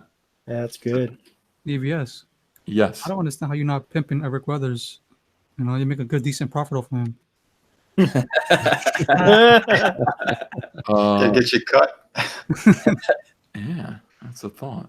But this is just awesome. Now, the thing that's shocking about Iron Skies is it ain't funded yet. 10 days left and it hasn't reached its goal. How come? Christopher, are you COMICSGATE? Yeah. So Why? I'm on why? Because there's no way I could put out a product that I was happy with if I went anywhere else. Even if I could get somebody to like take notice of me and of my writing and my team that I've assembled, I do not believe I could do it without being censored or something of that sort. I've been COMICSGATE before I even started writing, not before I started writing the story, but before I started writing it in comic format, because I knew from listening to your boy Zach, from listening to Yellow Flash, I knew that that was the only route I would be happy with. And then when I started listening to you on some of your stuff, it just made sense that with everything else being a cesspool for comics, basically, this was like the ship that was going to kind of, make it out. And I never was a fan of censorship, not really back in the late 80s, early 90s, and really not now with this new breed of it either. So the biggest reason that I am COMICSGATE is because I have faith in what COMICSGATE means, and that's simply that I can put out a product and all they demand from me is professionalism, and the only agenda I have to push is entertainment. So That's Yeah. what it is. That's Awesome. all it is. How could anybody disagree with that? Hmm. That's the thing. I mean, all you have to do is say, look, you're not going to get hit with my politics, my religion, my my personal beliefs. That's the thing. And I'm not going to abuse you on social media. I'm not going to, call you a Nazi. Just do good work and don't call people Nazis. That's COMICSGATE. And Iron Skies, this is one that fell through the cracks as far as I'm concerned. It's been funding for 20 days. And we're not even at goal yet. Guys, we got to get this one funded tonight. If you're listening to me now, and I'm not live, you're listening to the repeat. Iron Skies is in the. Can you guys see it? Can the chat let me know? Can you guys see it in the description? The link, because I put it in there. I just want to make sure the link works and all that stuff. So if the chat would let me know.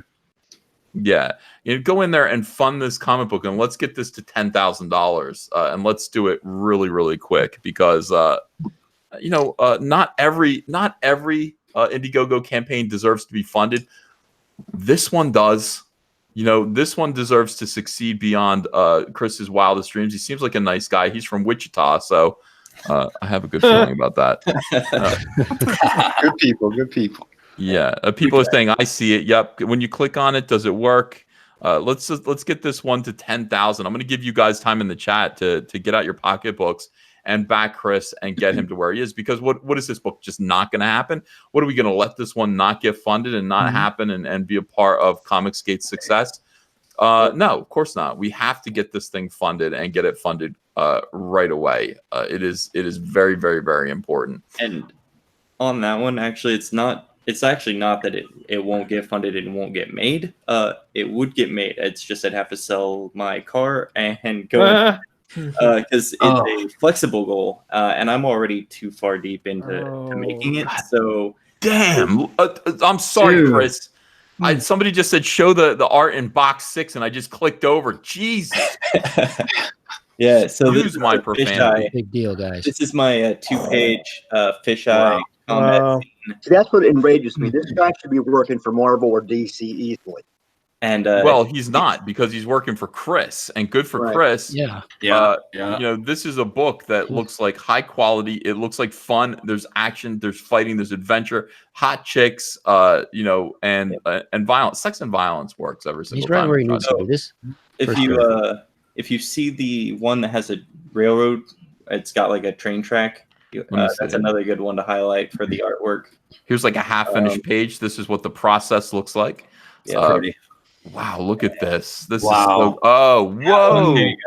Oh, there we go. Cityscape. Amazing. No, that's awesome. This is going to take you to a whole other world. You guys are going to enjoy reading this. Leo Breaker 49 says, "Good morning. I found Iron Skies a few weeks ago, but couldn't spare the cash. I'll be backing you on payday. Excellent work, Chris." Thank you very much. Yeah, I think a lot of people are planning on doing that. Here. The Yeah. this is the art that just makes me want to hang up my pencils and just all right. I'm just lettering from now on. It just makes you want to do better. Yeah. Chimera Comics says, Mr. Mediker says, all pie is filth, eat cake. I like cake too, but you know, pie is like 100,000 times better. Adam Carolla does a great rant about why pie is better than cake. He says cake is just. I love his rants. Yeah, like pies are they're delicious, they're moist, they're wet. You know, it's an adventure. Cake is just bread with sugar in it. I mean, it's just not the same thing at all. So. This is great, man. So the link is in the description. This is called Iron Skies. I'm going to go through these drawings here because I don't think I saw them all. How come it's not working? Oh, here we go. Hey, Chris, did you roll it over to a store, or? I'm sorry, what was that? Are you going to roll over to a store? If you get funded, you're gonna roll over? Yeah. So it'll go in demand if it does get funded. Yeah. Right. So basically it's one of those things, like I've got Emma for stretch goals, so it's only 40 pages starting. Because that's all I could afford. Well, maybe we can get you past that, but 40 pages, 48 pages is pretty good for a COMICSGATE book. Starting. Yeah, it's where to start. Iron Skies is now with $3,065. It is climbing. Man. Get out there, guys. Support this comic. Snarkticon DM says, I'm about to create more drama in the COMICSGATE community. Which do you choose, pancakes or waffles? On Pro Pancake. Tomato, it's the same thing. The pancakes and waffles are the exact same thing, just in different forms. Cake and pies are so different from each other that Ikari Press says, definitely back Iron Skies. Congratulations, Chris. That's Antonio. Oh, hey, thank you, Antonio. Yeah, I can't be a part of this group no more, Ethan. Why? I can't believe you just I go up. I'm a pancakes guy. Well, okay. Well, look, pancakes are good. Here's the question though. Did you know? And this is going to change your life. Right. The ice cream cone was invented because somebody ran out of bowls. And so they had waffles they were selling. They wrapped a waffle, like picture a hot waffle wrapped around like a cone and ice cream shoved in it. Now, the ice cream cone, in retrospect, is bullshit because that should never have changed. You should never have flattened it out and made it, just a paper thin crust. A hot waffle wrapped around ice cream. Melting vanilla ice cream on the boardwalk. That man. Sometimes the future isn't progress. Sometimes I want to go Dairy Queen now. Thanks. Yeah. Hugh Jass says, how much does Chris want for the car? Somebody wants to buy it. King KDI says, hey, Ethan, will it be going to In Demand, Iron Skies? And have you looked at Hero Blooded Patriots? Yeah, I've looked at everything. I mean, I've looked at a lot of campaigns, and there's a lot of good stuff out there right now. And I think that Chris just said, yeah, if it can get funded, it's definitely going to go to In Demand. But hey, we got 10 days and we're not funded yet. So at this point, it's not going to In Demand until we get this thing to 10,000. We're at 3240 right now. Let me just do a quick scroll through and remind you guys of the other great campaigns that are going on right now. Currently, of course, Cyberfrog Vampirella, the exclusive variant cover, and the poster, the new poster that I put in there, is available for just 4 more days. So if you haven't gotten a hold of this one yet, make sure that you do. It's at $44,439. And then we go to Flying Fortress Remastered. Eric Weathers, who ruined Jawbreakers, is this is his book right here. He's $15,900. Great big bump up there for Eric. A fantastic looking book. And from one of the legends of COMICSGATE. This guy letters every single comic that is coming out. I'm trying to. People just come to you. Look, we need, by the way, if you want to make a lot of money in COMICSGATE, be a letterer or a colorist and come on over here and make yourselves available because that is, everybody will use you. Kyle Ritter has never been so busy, and I hope he's charging everybody what he charges me, Kyle. And I, this is the thing. Kyle's like, no, I have an Amazon wish list. If somebody buys me a box of Twinkies, I'll color the cover. No, Kyle, you charge me. I pay you twice what Marvel colorists get paid. What am I, an idiot? I'll send you boxes of Twinkies. No. I need you to pay me, but other people can pay me. Oh, SSJ. You know that they make chocolate Twinkies now?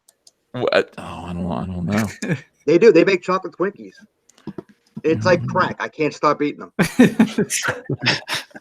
my wife thinks I'm nuts. Every time she goes, put chocolate Twinkies on the list, and they're gone in like a half hour. They're awesome.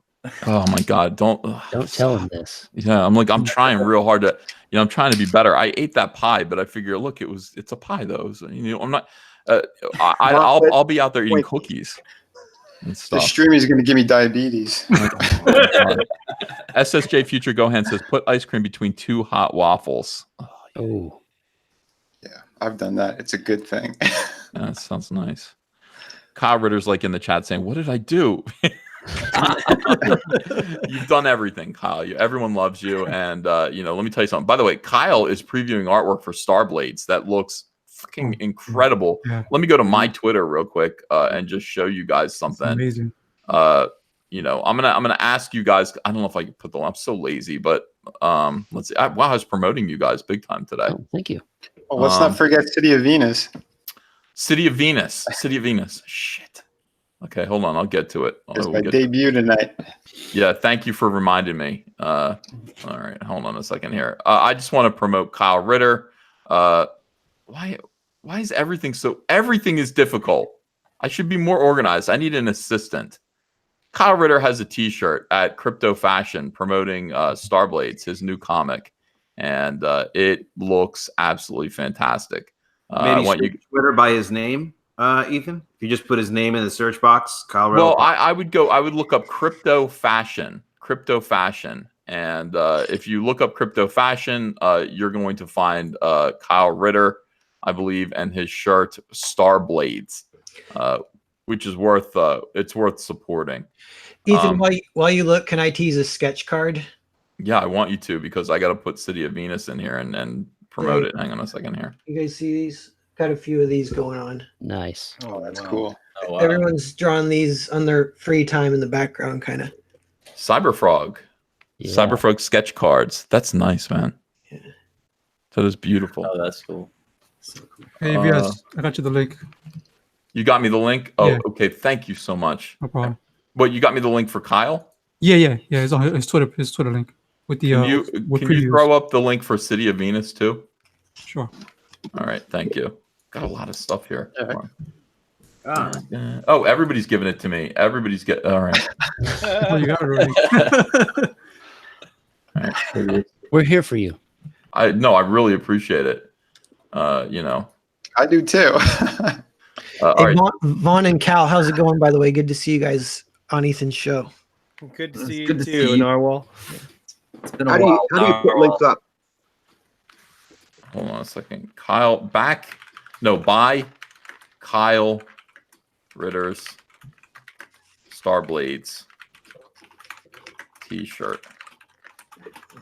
All right. See, we're unashamedly shilling tonight. I mean, that's when you see COMICSGATE live, that's almost certainly what we're doing. We are shilling, and without any shame. We're happy to do it.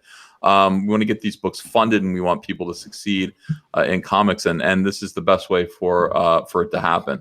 All right. So also we've got City of Dead, and I think I put it or City of Venus. I'm sorry, City of Venus. Hold on a second. Let me see COMICSGATE live. Just make sure I got it in there already. I got it already. It's already in the chat. Okay, so we're ready to go. I've already got it in the description. City of Venus. And we're going to see what Vinny's doing. VINNIE T has been working on a project. And, this is a comic, right, Vinny? This isn't just a sketchbook? Yeah, this is a comic. The other night I had the art book. It's in demand right now. But I got pretty psyched for yesterday and everyone's campaigns and stuff. So I said, you know what? I'm gonna launch this now because I was gonna wait.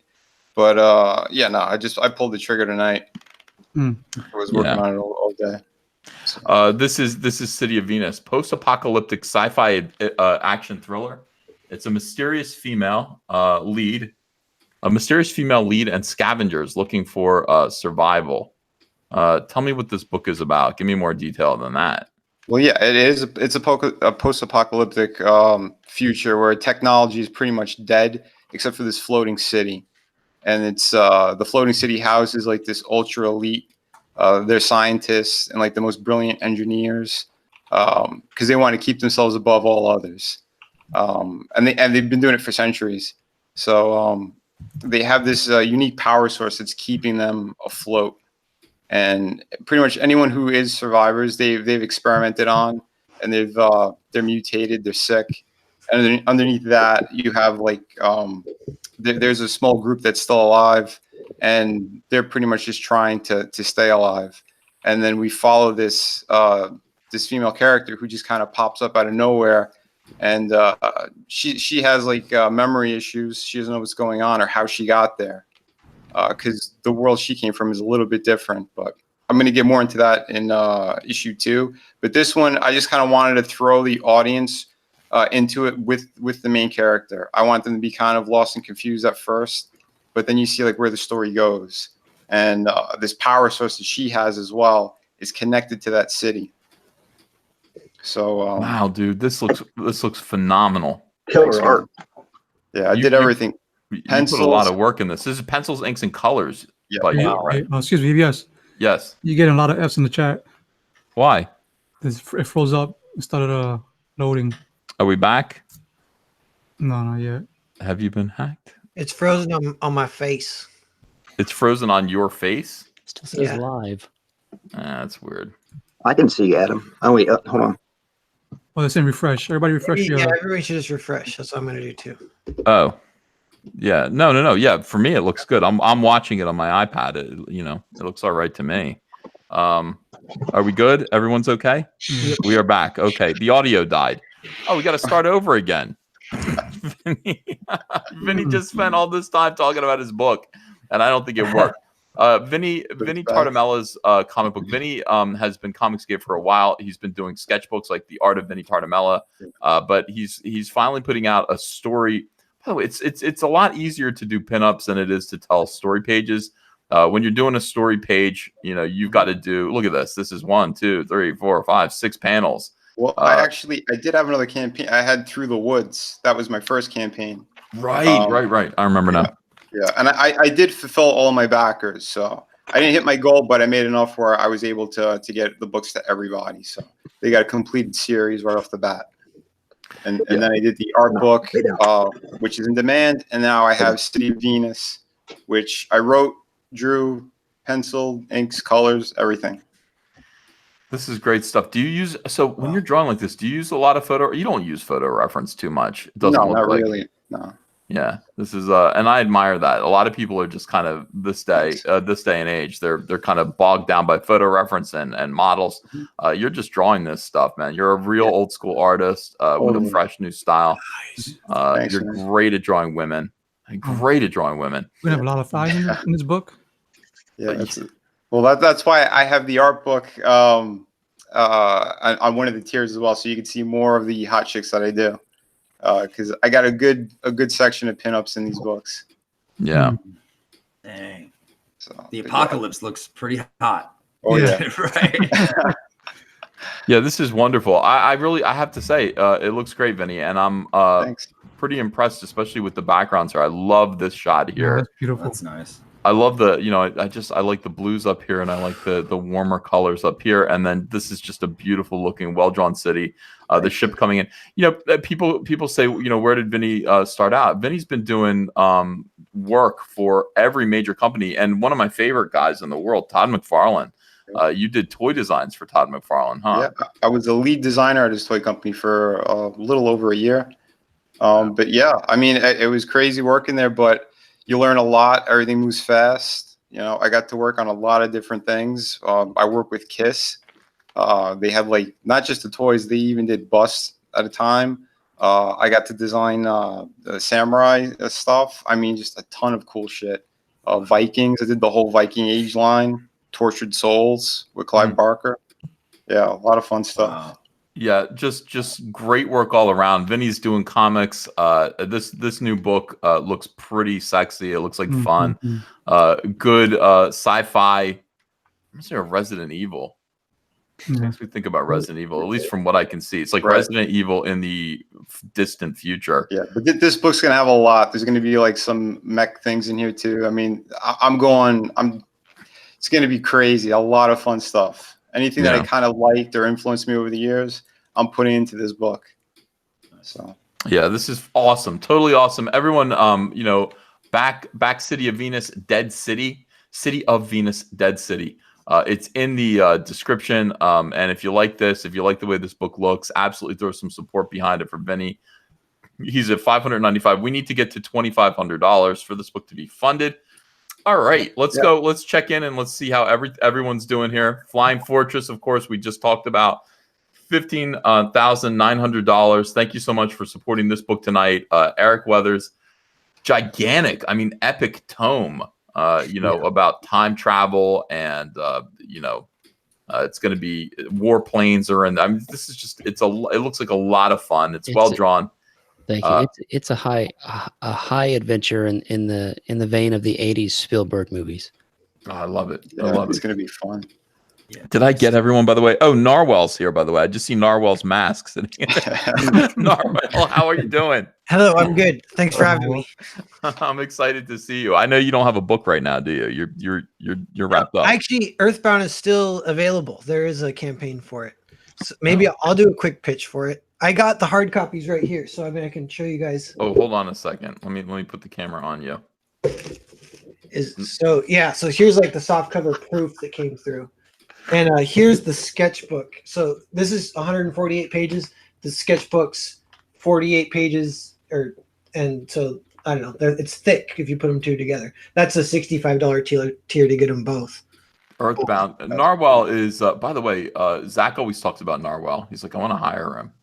And I'm like, yeah, I want to hire him too. Narwhal is one of the most expressive and exciting illustrators that I've ever seen. His work just man, it's animated. It's alive on the page. It actually moves on the page. I'm trying to create a brand. It's the Narwhal brand, and it doubles as a lifestyle. So if you need fitness or dating advice, come to my channel. I want to introduce everyone to Brian Urso again. Those people in the chat, I think we got over 1,000 people watching right now. Everyone, this is Brian Urso. Brian is we got 806 people watching. Brian Urso is a musician. Look at your guitar collection. Yeah, my wife has the patience of Job. That's all. That's all. You got to be joking. You're not in the shop. That is your collection. No, this is my studio. I this is where I do my parts, and then I take it to my buddy's place, and then we do his parts, and then his buddy's place, and but my band's name is Gideon's Mob. We're named after two of Grant Morrison's characters, Gideon Stargrave and King Mob. Sort of the same way that Syd Barrett took Pink Anderson and Floyd Council and made Pink Floyd. So we did that with Gideon's Mob. And it's progressive rock. It's not everybody's taste, but we're like a harder version of progressive rock. We're not as heavy as Dream Theater, but we're not as soft as like Moody Blues. But I love them both though. So are you as hard rock as me and my Butter song? Nobody is as hard rock as you. Hell yeah. Hell yeah. That song is badass. Bust out a guitar, bust out an acoustic or something like that. Let me see. I want to hear Brian play. This I just got yesterday. This is a Randy Rhoads model. Oh, it's beautiful. And then this is what I handmade myself. Oh wow. That's Flying V's. That's Warmoth wood. That's Seymour Duncan pickups. I have the headstock and then the bridge and that. But this is our album. Yeah. Called self-titled Gideon's Mob. We're on Amazon, iTunes, Apple Music. Where else? Google Play, Spotify. I forget else. But I love this channel because I'm a comics gator. I've been collecting comics since 1977. Wow. And my wife is very patient. That's all I gotta say. Bust out an acoustic. Let me hear you play with it for that dog. Hold on. No, that's not an acoustic, Brian. Come on. I don't know as much about guitars as you do, but Well, if it's not unless it's plugged in. I mean, He's gonna have to pick one from 30 acoustic guitars he's got lying around. What is that? That's nice. This is this is by Gretsch. This is like a Wild West cowgirl guitar. It's only $135. It plays like a $1,300 guitar. It's beautiful. Jeez.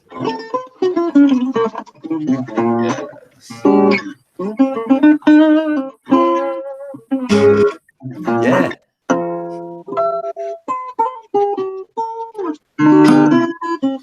Do you guys have a request for Brian? I wonder if anyone in the chat can you take requests? Well, I haven't warmed up, so I don't know. Yeah, a lot of people are saying they just downloaded your album. People are checking out Gideon's Mob. You can download it on iTunes. And we have a track. Freebird Roundabout. Brian, Yeah, your we have a guitar track sounds out of tune. called Mother Box, and it's about 7 minutes long, and it's all about apocalypse and dark Jack Kirby's Fourth World. This is my puppy, by the way, Emma Peel. Emma Peel, nice. All right, so people are requesting that you play Freebird. Can you play Freebird? You know what? I can't. I haven't played that song in years. The last time I played it was 1999 for a student. That was it. Can you play My Butter song? No, but I will learn it. Next time I'm on, I will learn it perfectly. I promise. All right, so what can you? People are wanting you to play Freebird. People are asking you to play some Iron Maiden. I can play some Maiden for you. Hold on. Go ahead.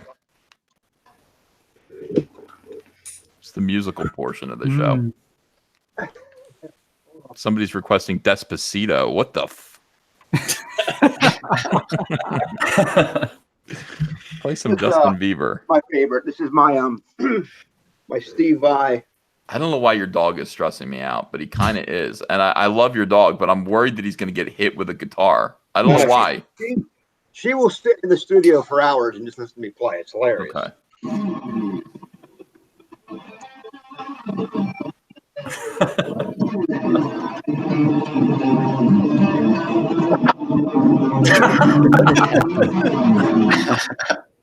I couldn't hear you past your dog. I don't know what's Yeah, you might want to turn up.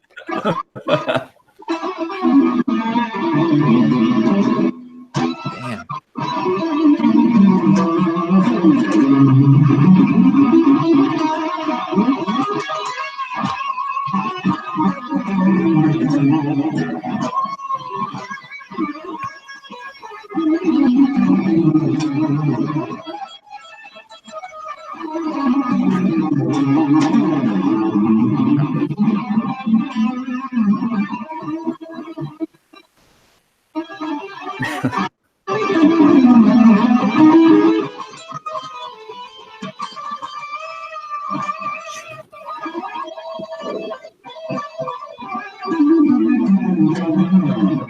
Matt Becker says he sucks.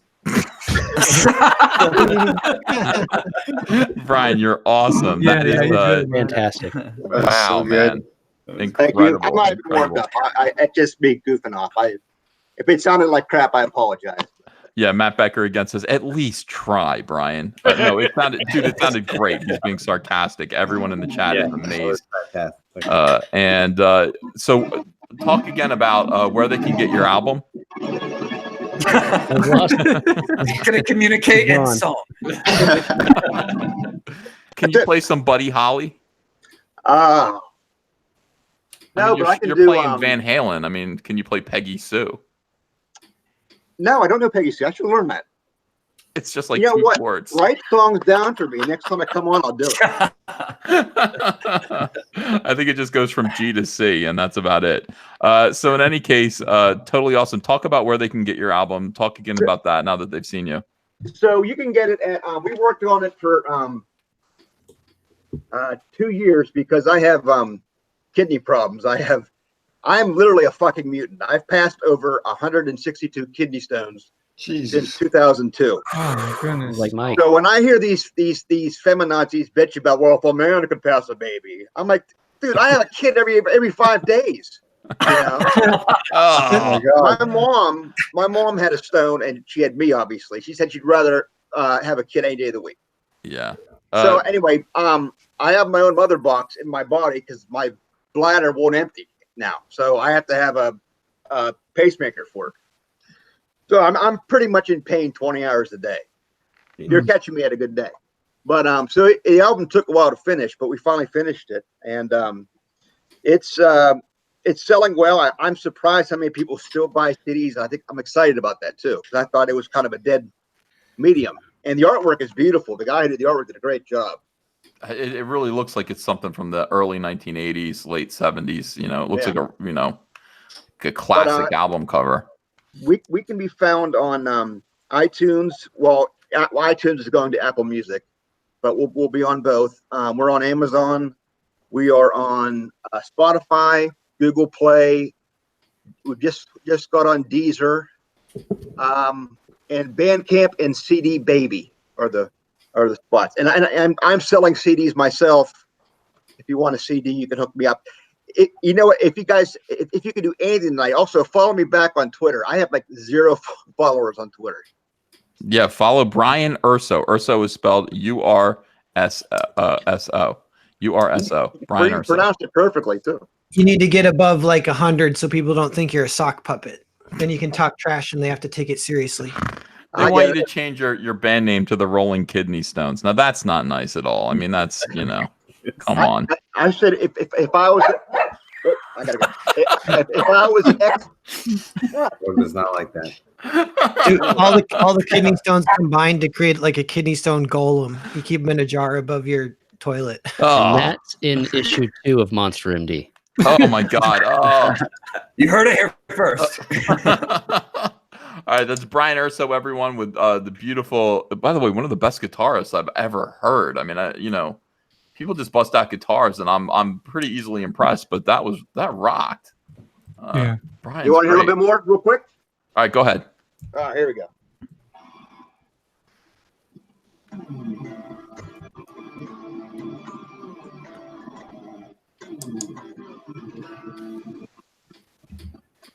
We need more volume at 2 in Yeah. the morning. Yeah. You're too quiet. Crank up the volume.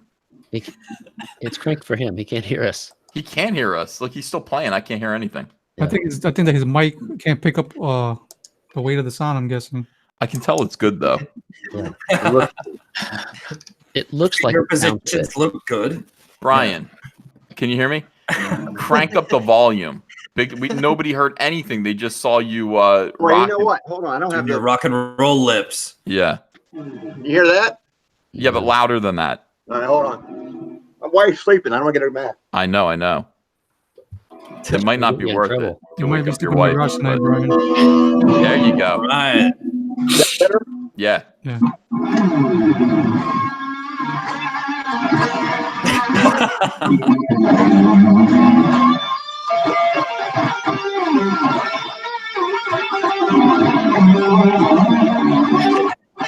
There it is. The camera shakes. You're gonna see a slipper come flying and hit him in the head.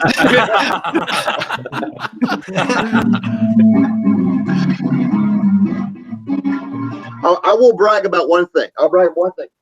There's an award you can win in college or high school. Steve Vai won it. Joe Satriani won it, and I won it. It's the Louis Armstrong Jazz Award. Wow. Oh wow. Yeah, man. Congratulations. That's amazing. Great. But thanks for having me on. I appreciate it, guys. Hey, Brian, you're the best, man. It's great to have you on. Brian's a big COMICSGATer. His album, he says, is inspired by COMICSGATE. And I really wanted to kind of meet him. So, threw him the link to this. It's great to have him on here. Now, the next album coming out in next March is going to have the 15-minute epic called Into the Shadow Realm. And it's all about COMICSGATE. Oh, I love it. Awesome. I love it. cool. Yeah. Thanks for having me on, guys. Write a song called Kick Nasser. Yeah, I will. Absolutely. That should be the best.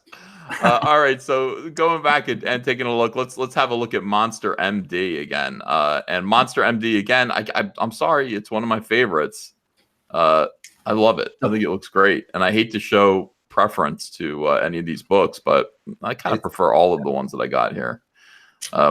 Monster MD by Von Klaus. Yes, sir. Yeah. What is that elevator pitch again?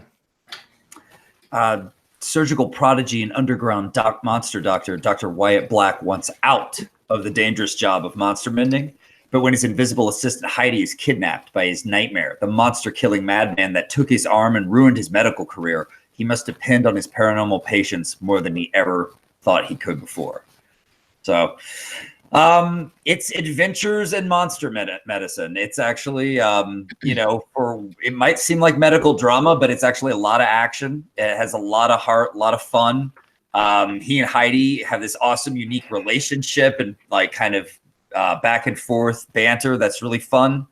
It's kind of inspired by all the things I loved as a kid growing up. When I was 9 years old, I made my first comic, Pistol Possum and Gang, about a pistol-toting possum in a trench coat and a fedora going around with Radical Rabbit and Danger Dog taking on the evil rat and lizards of the city.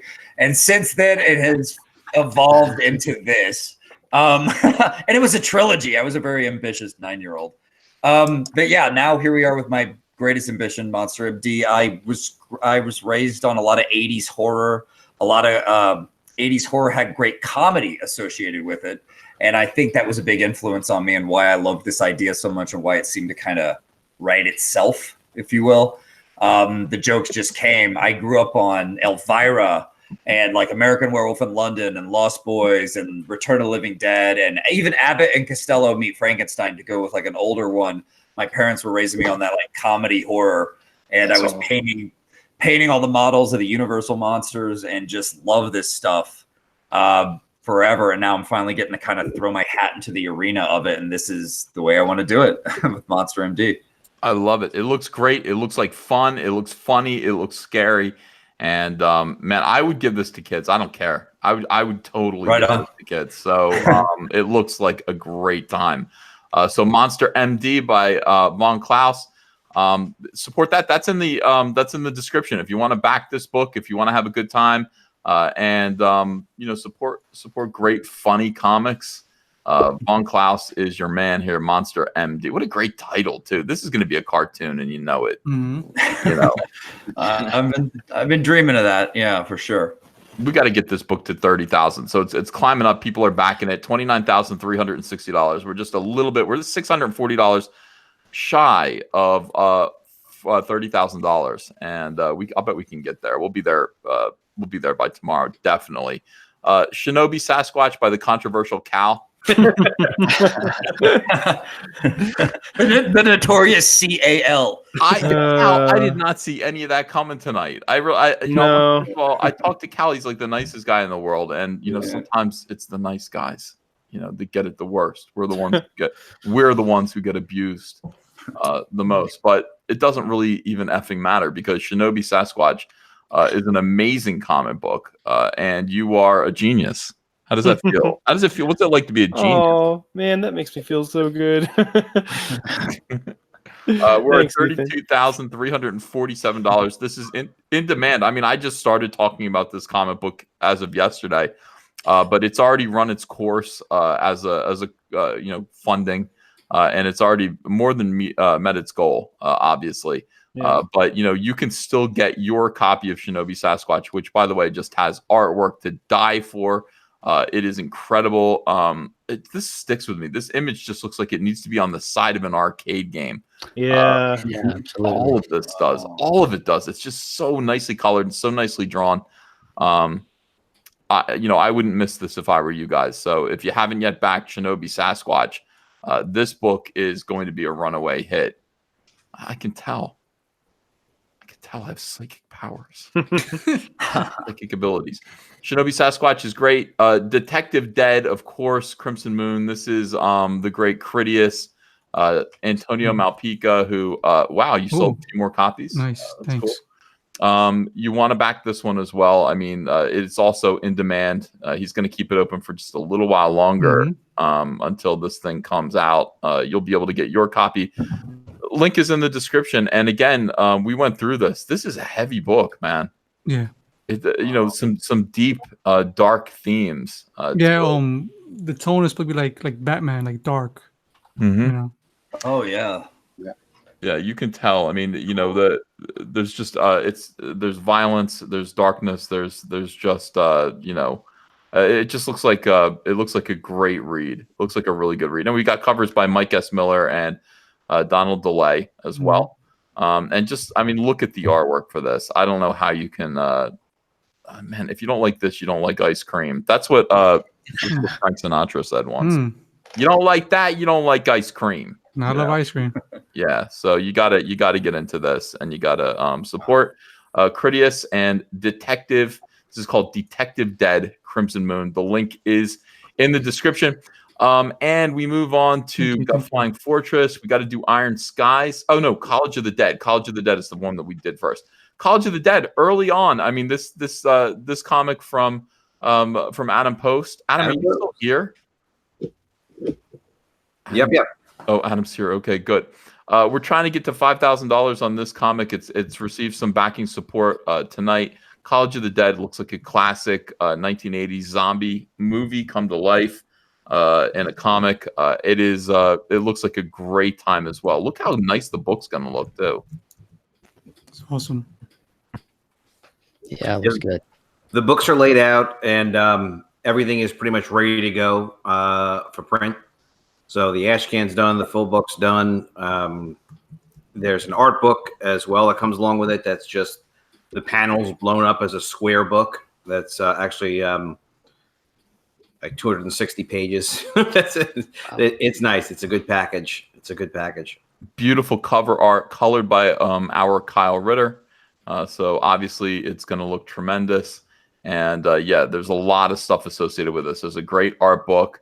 The comic book here, by the way, it doesn't even look like a comic book. It looks like something that belongs on your bookshelf. It is really, really nice. Yeah.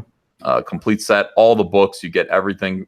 That's a lot of, if you're a zombie fan, this is a lot of content. It's a lot of fun for $85. Support College of the Dead by Adam Post, Awesome. and enjoy yourself. And then we've got, I think for me, I mean, the campaign of the night should be Iron Skies. Christopher Rue, who I just discovered. I mean, I didn't know about this book, but it's been funding for 20 days, and he's not at his $10,000 goal yet. This is the one that I most want to see get funded. $3,390 right now. It needs to get to $10,000. It's got 10 days left. So, I mean, share this link. Show people this comic. I honestly don't know how a book that looks like this hasn't been funded yet. We got to get this thing done. We got to get this moving. Let me look at the goals just to make sure there are the tiers and the perks. For the troops, $65. Signed comic and poster for $50. Original art. What are you kidding me? $100 for original art? What is going on, Chris? I don't know. My biggest spike so far has been from Antonio Bryce. Actually, he was like the first person to kind of hit me up because I just, like I said, been kind of screaming into the Twitter void. And he was like, "Hey man, come on my show." That was my first big spike. But then he also got me into contact with Cannon White, and that got me my cover, which I couldn't be happier about because he's a beast. And so yeah, I've just gotten on to a couple other shows. I talked to Sweetcast and stuff like that. But yeah, we got to get this funded. We have no choice. This has to happen. So. The artwork looks great. Christopher Rue, his book Iron Skies, which is about what? What is it about? Okay, so it's the crew of an ill-omened airship have to navigate a tumultuous political landscape and overcome their personal demons if they're to survive the scarring of their world.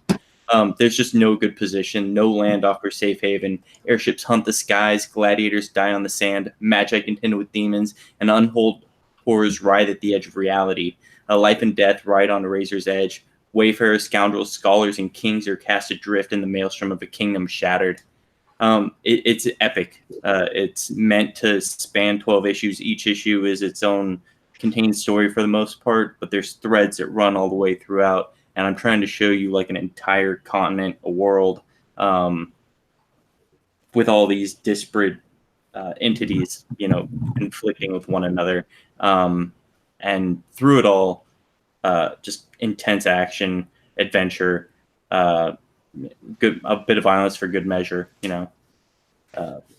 Basically, I'm just trying to entertain people and give a story that speaks to them and that matters. Character development and growth is huge throughout the whole thing. It's all, not only is it a journey of not only is it a story about what happens between kingdoms and these massive entities, but it's the growth of like one young man from like a roguish youth who's not necessarily all that morally aligned, more of like a Han Solo type figure, into the man that he has to become if he wants to become anything worthwhile. So yeah, it's I'm trying to hit on every level that I possibly can. Well, it looks great and it sounds cool. It sounds like a really fun time, guys. Back Iron Skies. That link is in the description. Give it your support. We need to get this to its flexible goal. It's perfectly reasonable of $10,000 and make this happen. He's at 35.10 right now and still jumping forward. We want to back City of Venus by Vinnie Tartamella. By the way, Vinnie did a great job of selling this tonight. I was very happy to have Vinnie talking about this book. You can tell he's passionate about it. Thanks, man. I appreciate it. Yeah, it's a ton of work I put in here. Like I said, every page, that's my story. That's my artwork. And I got an awesome, fun journey to go on with this one. Amazing. Awesome. Fantastic fun. Cyberfrog Vampirella is my project. It's still available for 4 more days. Now, what is this? This is we went to Dynamite Comics and said, hey, I want to do variant covers. I want to do a variant cover of Cyberfrog, Salamandroid, and Vampirella. So I need one of your books. We've got a book called Vampirella versus the Reanimator. I love the Reanimator. And we just added a cover. We put a new Cyberfrog and Vampirella exclusive variant cover. It's going to be collectible. It is the first time that a COMICSGATE character that I know of has interacted with a mainstream comics character, but it's the first of many. I mean, we're going to, guys, honestly, I think at this point, we're going to be able to borrow Spider-Man pretty soon. I mean, IDW is, for God's sake, Marvel Comics is renting out their characters to pay the bills. Why don't you let us have them, you idiots? Let us have these characters. Let us do them, and let us try to do justice to them because, look, we don't have agenda except for exciting stories and making money. So it tends to work. Cyberfrog and Vampirella, Dynamite Comics right now, in case you don't know, Dynamite Comics, they're putting out Vampirella #1, a brand new Vampirella series written by Christopher Priest. Christopher Priest was threatened during an interview with an SJW of Newsarama to retract his statement that there are only 2 genders. And he said, no, I just 1, 2. I'm pretty sure there are only 2. And he refused to bow down. And that was so admirable. That was so amazing. And at the same time, when I talked to Dynamite Comics and said, can I do this cover? SJWs went out of their minds. They totally lost their minds over this. They threatened Dynamite Comics. They said, you're going to have to put a content warning that a Nazi is doing comic for you. I'm not a Nazi. You're total scumbags. So Dynamite Comics said, that's nice. That's nice, children. And shut the F up. We're trying to make money. And that is, they stood their ground. Because of that, we're doing the Cyberfrog and Vampirella exclusive variant cover, and then other things past that. I'm excited about doing more variant covers for Dynamite. If you want a piece of this history, and if you want to reward Dynamite further than how people have already rewarded them for this, back Cyberfrog and Vampirella, this exclusive variant cover. The link is in the description. If you don't want the comic, maybe you just want the poster. This artwork as a beautiful high quality lithograph will be sent your way. That is available as well just for the next 4 days. I just launched the lithograph yesterday for the last 5 days of the campaign as a nice little bonus. So, support that. Dynamite Comics Vampirella #1 has sold 130,000 copies. It is, if it came out last month, it would be the #2 comic book on the charts. Wow. I believe it's because they don't listen to SJWs. They listen to what customers want. And that's amazing. That's just reassuring, I think, for everybody who's a part of COMICSGATE as well. And how many of these did we sell? We sold quite a few of them. Hold on, let me see here. We did good. We've sold 41 posters. So basically, I think at this point, we've sold something like 1,300, maybe 1,400. I don't know what the math is here. Pretties, can you do the math really quick? 542 plus 483 plus 352. It seems like it might be 1,400, but I can't. 1,400. It's about 1,400. Pretty close. Yeah. Yeah. That's exciting. That's amazing to be able to sell that many variant covers. And Dynamite's looking at COMICSGATE. Yeah, they're happy with what we're doing. They have a great direct-to-consumer business like nobody has through the Dynamic Forces, right? Dynamic Forces, I think, built Dynamite. Dynamic Forces used to be a collectibles only, shop for signed comics, variant stuff. Specialties. through the direct market, but also direct to consumer. You know, they were almost on like- QVC. They used to be on the QVC, and the president of Dynamite Comics would be out there like, "Hey, I got an Alex Ross litho with a remarked Alex Ross sketch on it. We've got 500 of these. We're selling them for like $300. Boom, we're sold out. Moving on." And you know, this guy's always been able to make money. He's always been able to read the market, and you know, yeah, they're taking a look at what we're doing and kind of going, yeah, I kind of think that, you know, crowdfunding and stuff like that is kind of the future. And also, we think Cyberfrog's cool. So this is good news. It's good news for everybody, and mostly it's good news for just the comic book industry as a whole. healthy. Healthy. Let's start paying attention to what sells and stop paying attention to people and their politics. So 1418. 1,418 copies. Yep. Nice. That's great. That's terrific. I'm very happy with that. Splendopia says if EVS could do math, he wouldn't be a 5XL. Oh, what? There it is, the 5XL. These guys are harsh. So, I mean, you guys think you come on the show. Yeah, you might get beat up by these guys. How do you But put at up least with this? How do you deal with that? I cry every night. You cry every night and- I cry myself to sleep. You cry and you write Between- songs. Between them and Why not? Yeah, I like it. I like that they are concerned for my health. That's how I see it. I don't see it as them making fun of There you how go. fat I am. I think they're just concerned because they love me so much. It's absolute love. Sure. Cyberfrog Blood Honey team up cover still running. We're gonna run it for a little while longer. The book's at the printer, and I just kind of anticipated how many I think we're gonna print. But you know, if you want a copy, you can still do it. We'll shut it off probably in like 3 weeks. But you still got a chance to get the Cyberfrog Blood Honey team up cover. We're at $220,376, 4,119 backers. This makes me happy. Now, what I can do, or what I would like to do now. First of all, let me just, you know what? The title of the thing was "Swiping is Back," and now I just feel like that's too negative. I was going to go over this Bleeding Cool article. Where Bleeding Cool just basically looked at this Transformers artist, and he went through this guy's entire career, and then pulled out where he stole the artwork from. And I was just like, wow, like I haven't seen that happen in quite a while, like Swipe Files. But I used to love Swipe Files because, you know, it is funny to watch an artist get caught stealing something. So, you know, he'd be like, here's a copy of, here's a picture of Optimus Prime and Starscream. Here's where Optimus Prime's head was swiped from. Here's his body. Here's his leg.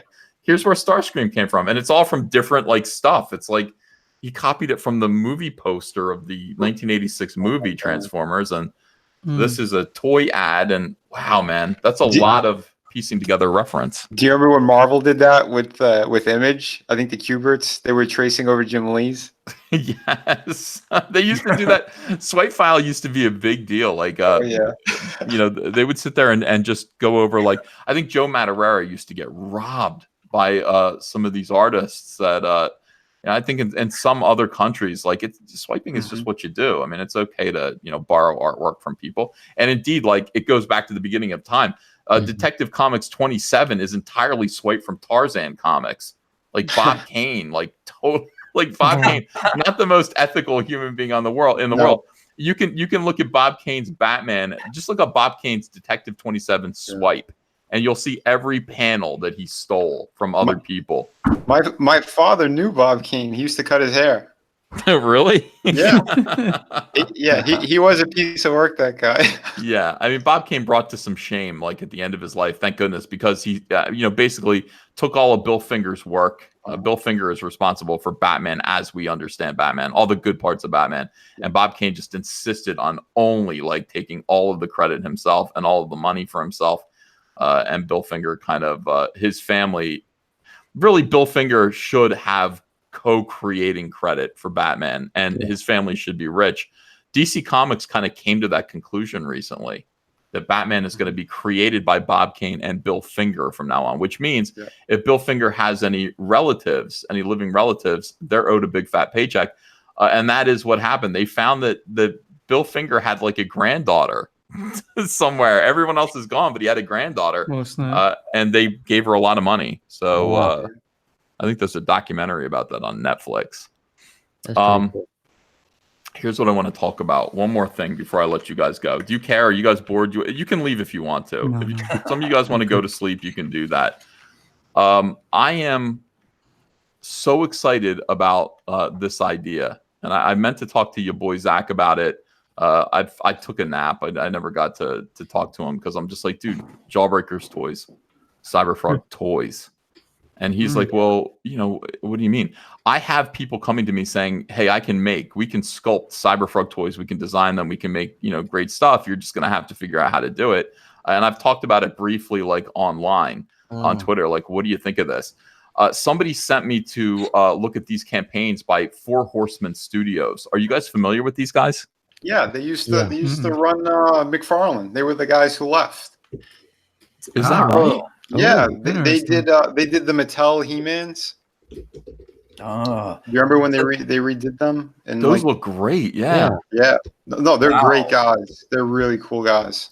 I wonder They if they're pulled for an hire. image on McFarlane. What was that? They pulled an image on McFarlane and broke off. Pretty much, because it was the two brothers running the studio that they were having fights with, and they basically all they really wanted were their names on the packaging, and McFarlane said, no, it's only going to be my name. So they cut a deal on the side, and Mattel just threw a bunch of money at them. Vinny, very smart. What would you say the production cost would be on the sculpting? Let's say you want to do just, you know, Cyberfrog is obviously what we're talking about. Yeah. What's the cost of a sculpt, you know, to not be doing it in partners with someone, but just to straight out work for hire, pay someone doing a phenomenal sculpt that could be utilized for a McFarlane Toys level figure, because obviously Ethan doesn't want to go, you know, he's not going low quality. But you know everything about this, Vince, so this is like, you're the perfect guy. Yeah, well, because cutting steel is the big thing. So if if you're going with a simple kind of design and stuff, because they got to cut steel for each joint, each arm. So let's say like the forearm to the wrist, and then the fist itself. Those are two separate pieces. So it's going to vary on that. I mean, that's thousands of dollars just to do like one arm. A prototype could cost like a good $40,000. That's so expensive. Why is it $40,000? Well, it depends. Well, you're cutting steel in China, so it's like those molds and stuff. Like when they burn out, they got to cut them again. So is it like injection molding? Say that again. Sorry. Is it injection molding? Well, it depends. I mean, I never went to China, so I don't know the exact process that they did. But yeah, but from what I understand, there's a lot that they have to do. So like, even like with Todd, if you remember some of the figures that were starting to get like more popular, he wasn't putting a ton of joints in. So they'd have like it was a fixed pose, and they try to be sneaky about where they were going to put the cuts in the piece. So let's say there's like a Spawn with a battle axe, and he's kind of like twisted. They would try to get like maybe the cape, if like more of like a statue kind of a pose. It'd be easier. So let's say if maybe like one arm's up in the air, that arm's going to get chopped at a certain point so that it's kind of seamless. You know what I mean? There's ways of working around it, but if you're going to go multi-jointed, yeah, the price is going to go up. All right, what about like a statue? A statue is a lot less for a prototype. Yeah. I was talking to, I don't know, Tony, whatever I forget his last name. Actually lives here on the island, and he did the Adam Hughes statues. He did like that really hot Mary Jane Adam Hughes statue. He was talking like $5,000 or something like that. Was that right? Yeah, it depends. The busts and stuff are going to be way cheaper. If it's a simple statue, like a dynamite statue. Well, because there are some crazy ones. Like if you look at the sideshow ones, they go all out. Crazy wide poses, and so that's why they're so expensive. But yeah, the ones that are simpler, like if it's like the cheesecake ones, or like a girl just kind of standing in a neutral pose, like just like with the hip out or whatever, that's a simpler mold, so it's gonna be cheaper. Well, I've got a lot to learn about this. I'm talking to some people. I look at first of all, I'm doing a line of toys. I'm doing a line of 4 Cyberfrog toys. There's going to be Cyberfrog, Heather Swain, Rumblebee, and then between the 3 of them, a Build-A-Figure, a 2-scale Salamandroid. Nice. I'm figuring out what pricing should be. I'm getting sculptors to do it.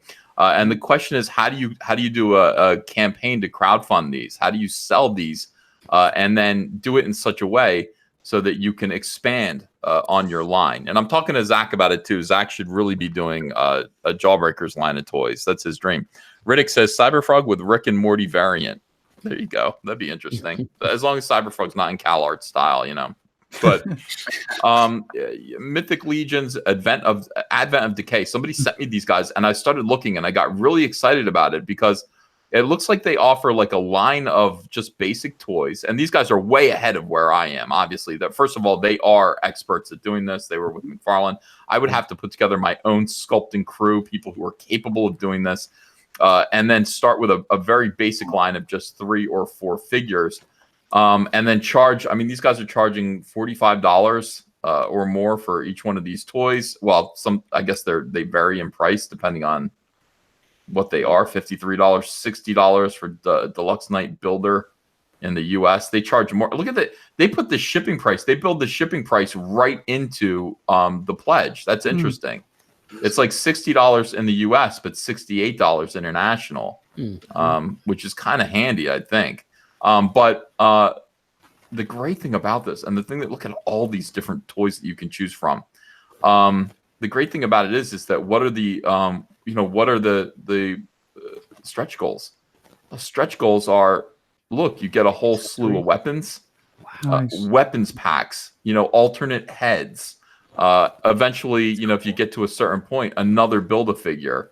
So, man, this is just so exciting to me. I can't even tell you how, like, that's really, really, really cool. I really want to see that happen for you, because that's special. I mean, that's like real deal right there. You have to budget your time with something like that, though. It's so interesting. It's very interesting. It's very compelling. But just like, how difficult it was to produce Cyberfrog and make it awesome.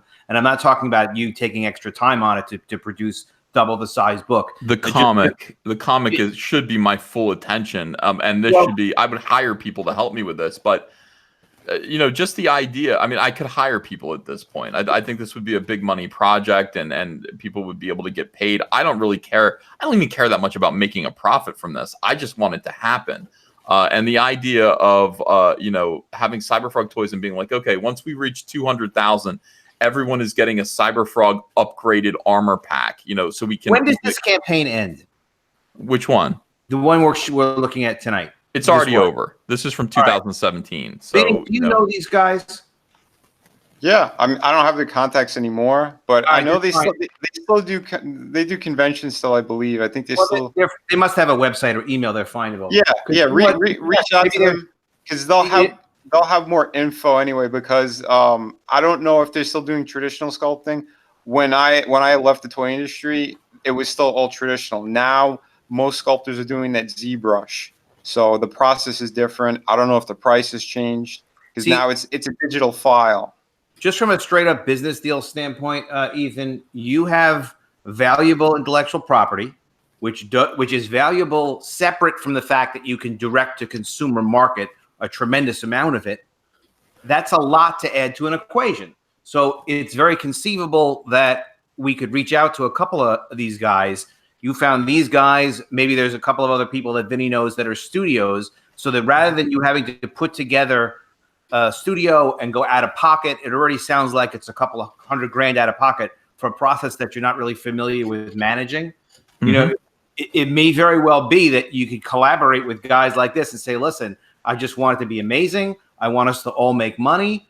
I want to make sure the costs are controlled. But this is I've done relationships like this before for a couple of different kinds of things. But in any event, this is very manageable with people who already have the expertise to execute, and there's plenty of money to share.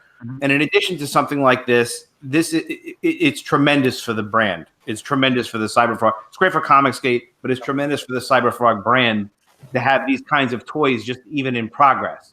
But the other thing too is, even though you can probably do a lot direct to consumer, it's still worth considering, like, there could be other distribution channels for specialty toys. So part of the selection, and Vinny would back me up on this, when you're contemplating the selection, you want to think in terms of, I used to talk about building for other distribution too, not to make it less quality, just to think in terms of, well, what makes sense for a collection in terms of other distribution channels too. Sure. Vinny, it's a good project for us to work on, Vinny. Yeah. Talking about it. get the. But yeah, if you could find someone else who's got it as a self-contained unit, it's fantastic. And yeah, I would be interested. I'm talking to a bunch of people about it already. Obviously, it's it started out as just some people reaching out and saying, let's do a Cyberfrog PVC, just a cheap statue. And I was like, yeah. That makes sense. But maybe we should just do just skip that for now and just go straight to the posable, highly articulated action figure now. And that became like a line of 3 or 4. Yeah. I mean, it's possible. I'm looking at this campaign and seeing how they broke it down here.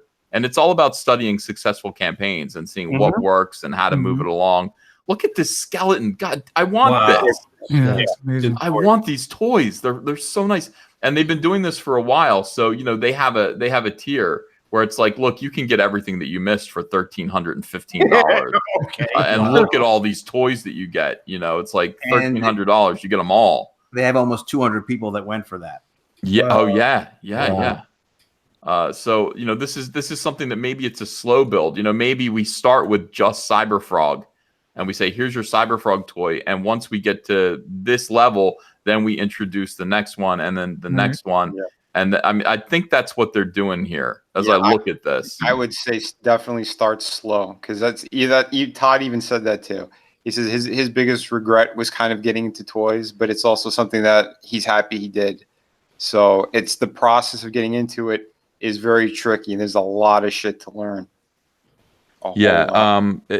Somebody. All right. So Novapoid says, if it has the level of quality of an SH figure arts, I'd buy a Cyberfrog, but that would have to cost at least $65, even more if you take into account production costs. Well, I mean, I was thinking $50, but I don't. Again, I'm clueless right now. I'm learning about this and going, I think we can do this. I think we can get this done. But it's a matter of how do we do it? How do we build it out so that we get to a whole line?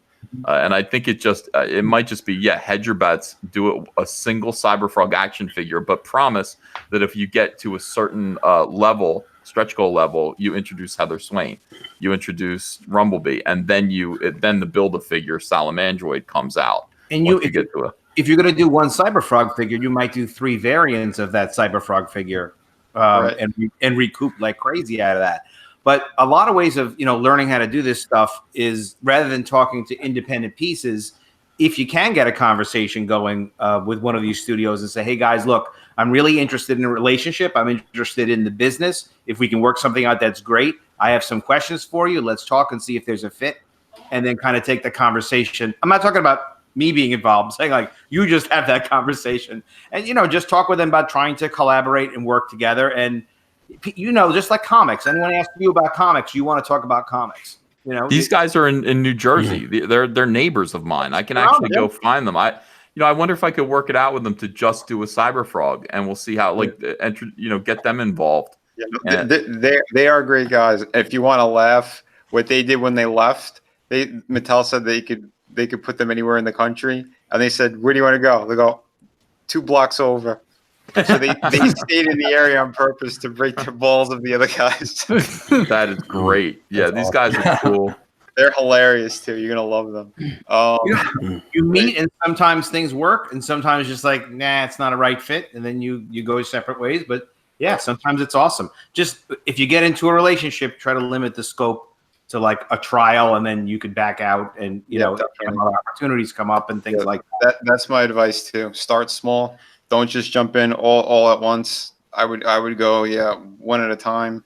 Maybe even start with a bust or a statue first, and then get into the toys. So what do you think? Do you think we should do the PVC kind of what they were offering me? Just do a nice statue? Because I mean, we could get a vinyl figurine, ready in time for Christmas. I mean, these guys are ready to go. I've got, maybe we start small like that, and then I work towards the figure. But is the production USA production? I think so. I'm not sure. I'm not asking too many smart questions. I've just got people, I'd say start small and do the PVC, but the end goal is the sideshow that'll be scale with Jabba the Hutt. Oh yeah, yes.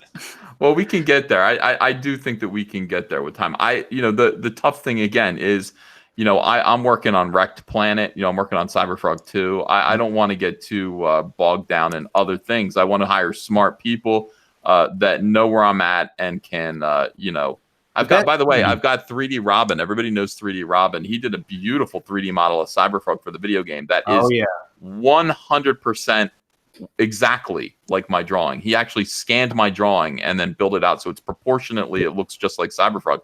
So I said, get started on Salamandroid. And he's like, that'll take like a week. I'm like, yeah, do it. I'll pay you whatever it takes.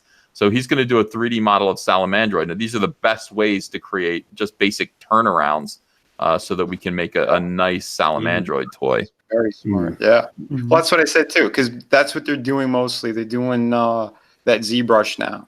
And guys work a lot quicker that way as well. You can put all the texture in. Because I know, like, even when you go to China, you could do, like, there's certain numbers and sheets where you could put a specific texture on, you know, like if you want to have like the skin have a specific texture to it, you know, the armor's going to be a little bit different. There's a lot of steps to go through. Yeah. So if you're working with a specific company too, they're going to be able to give you the breakdown way better, you know. And just one thing to be really careful about in terms of Christmas is probably that's not going to work. I mean, because even if you want, like, if you want to get it for Christmas and you're going to deliver it, that's a very difficult shipping month. Nobody ships stuff successfully in the month of December. So if you want to deliver it so that people could give it like as a Christmas gift, it would have to be able to be shipped November. You know, you got to trust me. I got the shipping down. Don't even worry about it. Snarkticon DM says SJWs wouldn't have the balls to decapitate a Cyberfrog figure. That's why they fail.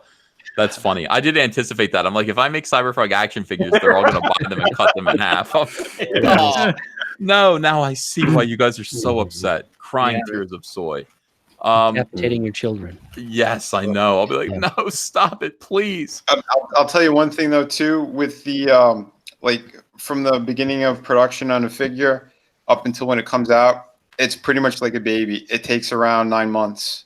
Yeah. For all those processes when I worked there anyway. So my advice would definitely be statue would be easier and quicker if it's going to be more like a smaller contained piece. If we're talking like 1 or 2 molds, that would be your best bet. And you probably could hit around, you know, Christmas-ish time or earlier, or even a little bit after if you want to be smarter about like the shipping and stuff.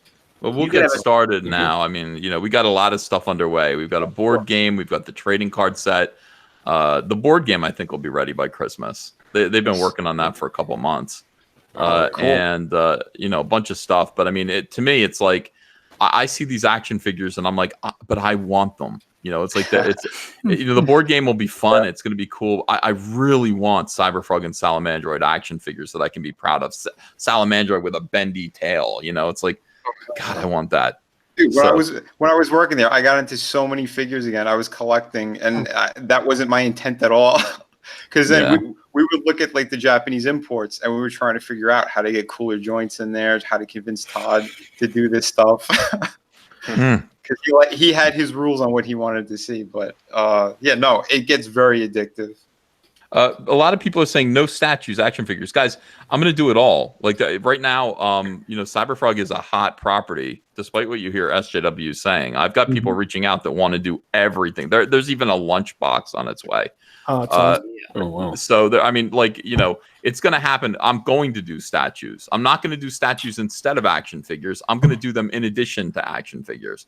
I want to do everything. I want to get Cyberfrog out there, build the Cyberfrog brand. And, you know, also, you know, there's even a cartoon that's in like a movie, an animated movie in the works. So all of this stuff is going to happen.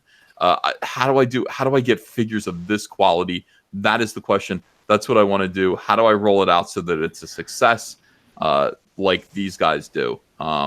That's the question. So you know, any tips that you guys have, anybody who's listening, who knows Four Horsemen, find out if they want to become friends. I'm interested in being friends with them. So let's find out about that. In the meantime, let me just run through again. Flying Fortress Remastered, the amazing Eric Weathers tonight. Having a great night. Yeah. Broke 16. $16,005. That's great news. Thank you, everybody. Shinobi Sasquatch, one of my favorite campaigns that's going right now. $32,347. Back Shinobi Sasquatch. Monster MD by Von Klaus. Again, I'm proud of all of these campaigns. All of these books are dynamite. Thanks. Thank you, guys. Thank you so much. $29,472. Let's get this one to $30,000. We do have a big concern about Iron Skies. We want to see this get to $10,000. This book needs to get funded. $3,650. Let's see if we can get this thing funded in the next 24 hours, which is, I mean, once people know about something like this, once people know about a book that looks like this, it's pretty quick to get it funded. I mean, it's just inevitable. It's all about getting the word out. Detective Dead by Critias, a fantastic book, $37,100. Thank you. College of the Dead by Adam Post, who has been a big help tonight, $435. He's still just 8% of gold. We got to get Adam. We got to promote Adam and get him to his $5,000. Juice me up. We will. And City of Venus, Dead City. Vinny's got $775. Congrats, you're making a lot of friends tonight. So that's awesome. Yeah, marvelous. Yeah, the first day is the most important, right? Yeah. First day is important, and the last few days are important. You want to be moving and grooving. You've got to be out there. Like, I mean, you see Doug TeNapel, he's out there, he's on every show. He's talking it up with people. He's always talking Earthworm Jim. That's how you got to be. You got to promote yourself. And of course, Cyberfrog and Vampirella. This is we've got 4 more days on this campaign. Wow, great! Thank you guys. $44,559. I'm closing this out when this is over. This is going to be done. This is not going to be an in-demand store. We'll just move on to another thing. So if you miss out on Cyberfrog Vampirella, the exclusive variant cover, or the poster, which is available, the signed poster. We sold 30 of those so far. Actually, we probably sold more than that. No, 43 of them we've sold. Then that's it. You missed out. We're going to move on to the next thing. So make sure that you do not miss out on this. And Cyberfrog Blood Honey, this is it. This is the last chance. I didn't put the link in the description for this because I've been talking about Cyberfrog Blood Honey for now a year. But this is it. It's at the printer right now. Everybody is going to be receiving their beautiful Chromium. If you back the first 2 campaigns, Chromium books. And this cover in particular is my favorite cover. It's not Chromium. It has a spine on it. But I think everybody's going to be happy when they see the end result of this comic. I got that one. Yeah. Let's see. Sketch Therapy says, when does it end? Will you leave it open till the 1st of the month? Cyberfrog Blood Honey? Yeah, I think so. I'm looking at like 3 weeks. I don't want to. It's like Cyberfrog Blood Honey, the team up cover. It's meant to be accessible. The only reason I'm going to close it down is because I can no longer. That's it. The books are in, and I shouldn't be taking any more orders for it. And I have a feeling if I don't do that, once people actually see the books, I'm going to get a flood of orders and have to go back to print. So instead of doing that, I will cancel it right before the books come back. So by the time you start seeing people holding their copies, it'll already be too late. So don't miss out. All right, I want to thank you guys. Thank you guys for joining me tonight on COMICSGATE Live. Thank you. Thank you. That was great. Yeah. I hope you guys had fun, and thank everyone in the chat. Thank you for super chats. I'm sorry. Yeah. Lately I'm bad. I'm bad about super chats. Let me just scroll through real quick and make sure I've read everything. You guys hit the super chats. Yeah, gotta do that. I mean, this is here it is done here. People go, Ethan ignored my super chats. I'm gonna stop sending them. I'm like, don't stop sending me super chats. Oh my god. Snarkticon DM says Cyberfrog the anime starring Vic Mignogna. That would be nice. That's possible. We could hire him. That would piss everyone off. The right people off. It'd be perfect though. It would be so. And honestly, I would consider that. Snarkticon DM says SJWs wouldn't have the balls to decapitate a Cyberfrog figure. That's why they fail. Professor Geek says, mind if I shamelessly plug Tales from the Stacks? Now with additional interior art by Kyung Lee and illustrator Monk. Great show tonight, guys. Oh, thanks, Professor Geek. Oh, yeah. Snarkticon DM says Yellow Flash can put the Shinobi Sasquatch art on the side of his Mortal Kombat 1-up. Did he buy one of those? Unhinged Crank says he's got a Stonehenge in his pants. Snarkticon DM says, if we buy the album, can we get a personalized kidney stone? Talking to Brian Urso. King KDI says, did Brian read the Female Furies miniseries? Furries miniseries that was released earlier this year. More Fool Me by Genesis. You would like to hear. Midnight Images. Everybody wants an acoustic version of the Butter song. Yeah, I do too. I want the Philadelphia Pop Harmonic Orchestra to cover that. Obi-Wan says, what is the over-under for Da Bieber getting his ass beat in his UFC challenge to Tom Cruise? That's a good fight. I gotta say, I know that people are like, Justin Bieber, he's a pussy. That kid's not a pussy, though. I mean, he is, but I think he's young and he's fit. Tom Cruise is fit too, but he's old. And I don't know, man. I would love to see him get his ass beat by Tom Cruise because I'm on team Boomer, in that situation. But Absolutely. What do you guys think? What's your opinion? Tom Cruise would fight dirty. Cruz has the strength.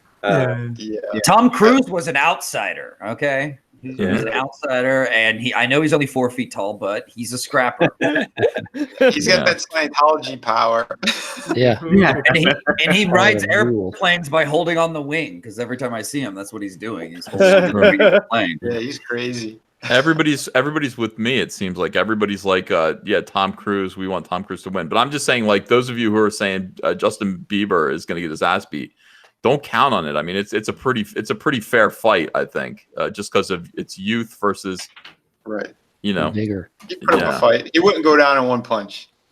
Oh, I would love to. God, I would love to see that. That'd be great. How many fights has Justin Bieber got into? Not enough, honestly. However many, he's never gotten the beating he needs, and I would love to see it. Him losing his monkey, bringing a monkey to Germany, and that monkey like was that Selena Gomez? Is that monkey Selena Gomez? No, Selena Gomez was not his monkey that he brought to Germany. Bad chick, man. What you talking about? She's a cutie. I like Selena Gomez. Unhinged Crank says, Vinny, did you ever meet Shannon Tweed? No. No, you never did. She could get it too. Midnight Images says, just backed Iron Skies. That's the 63rd campaign I backed.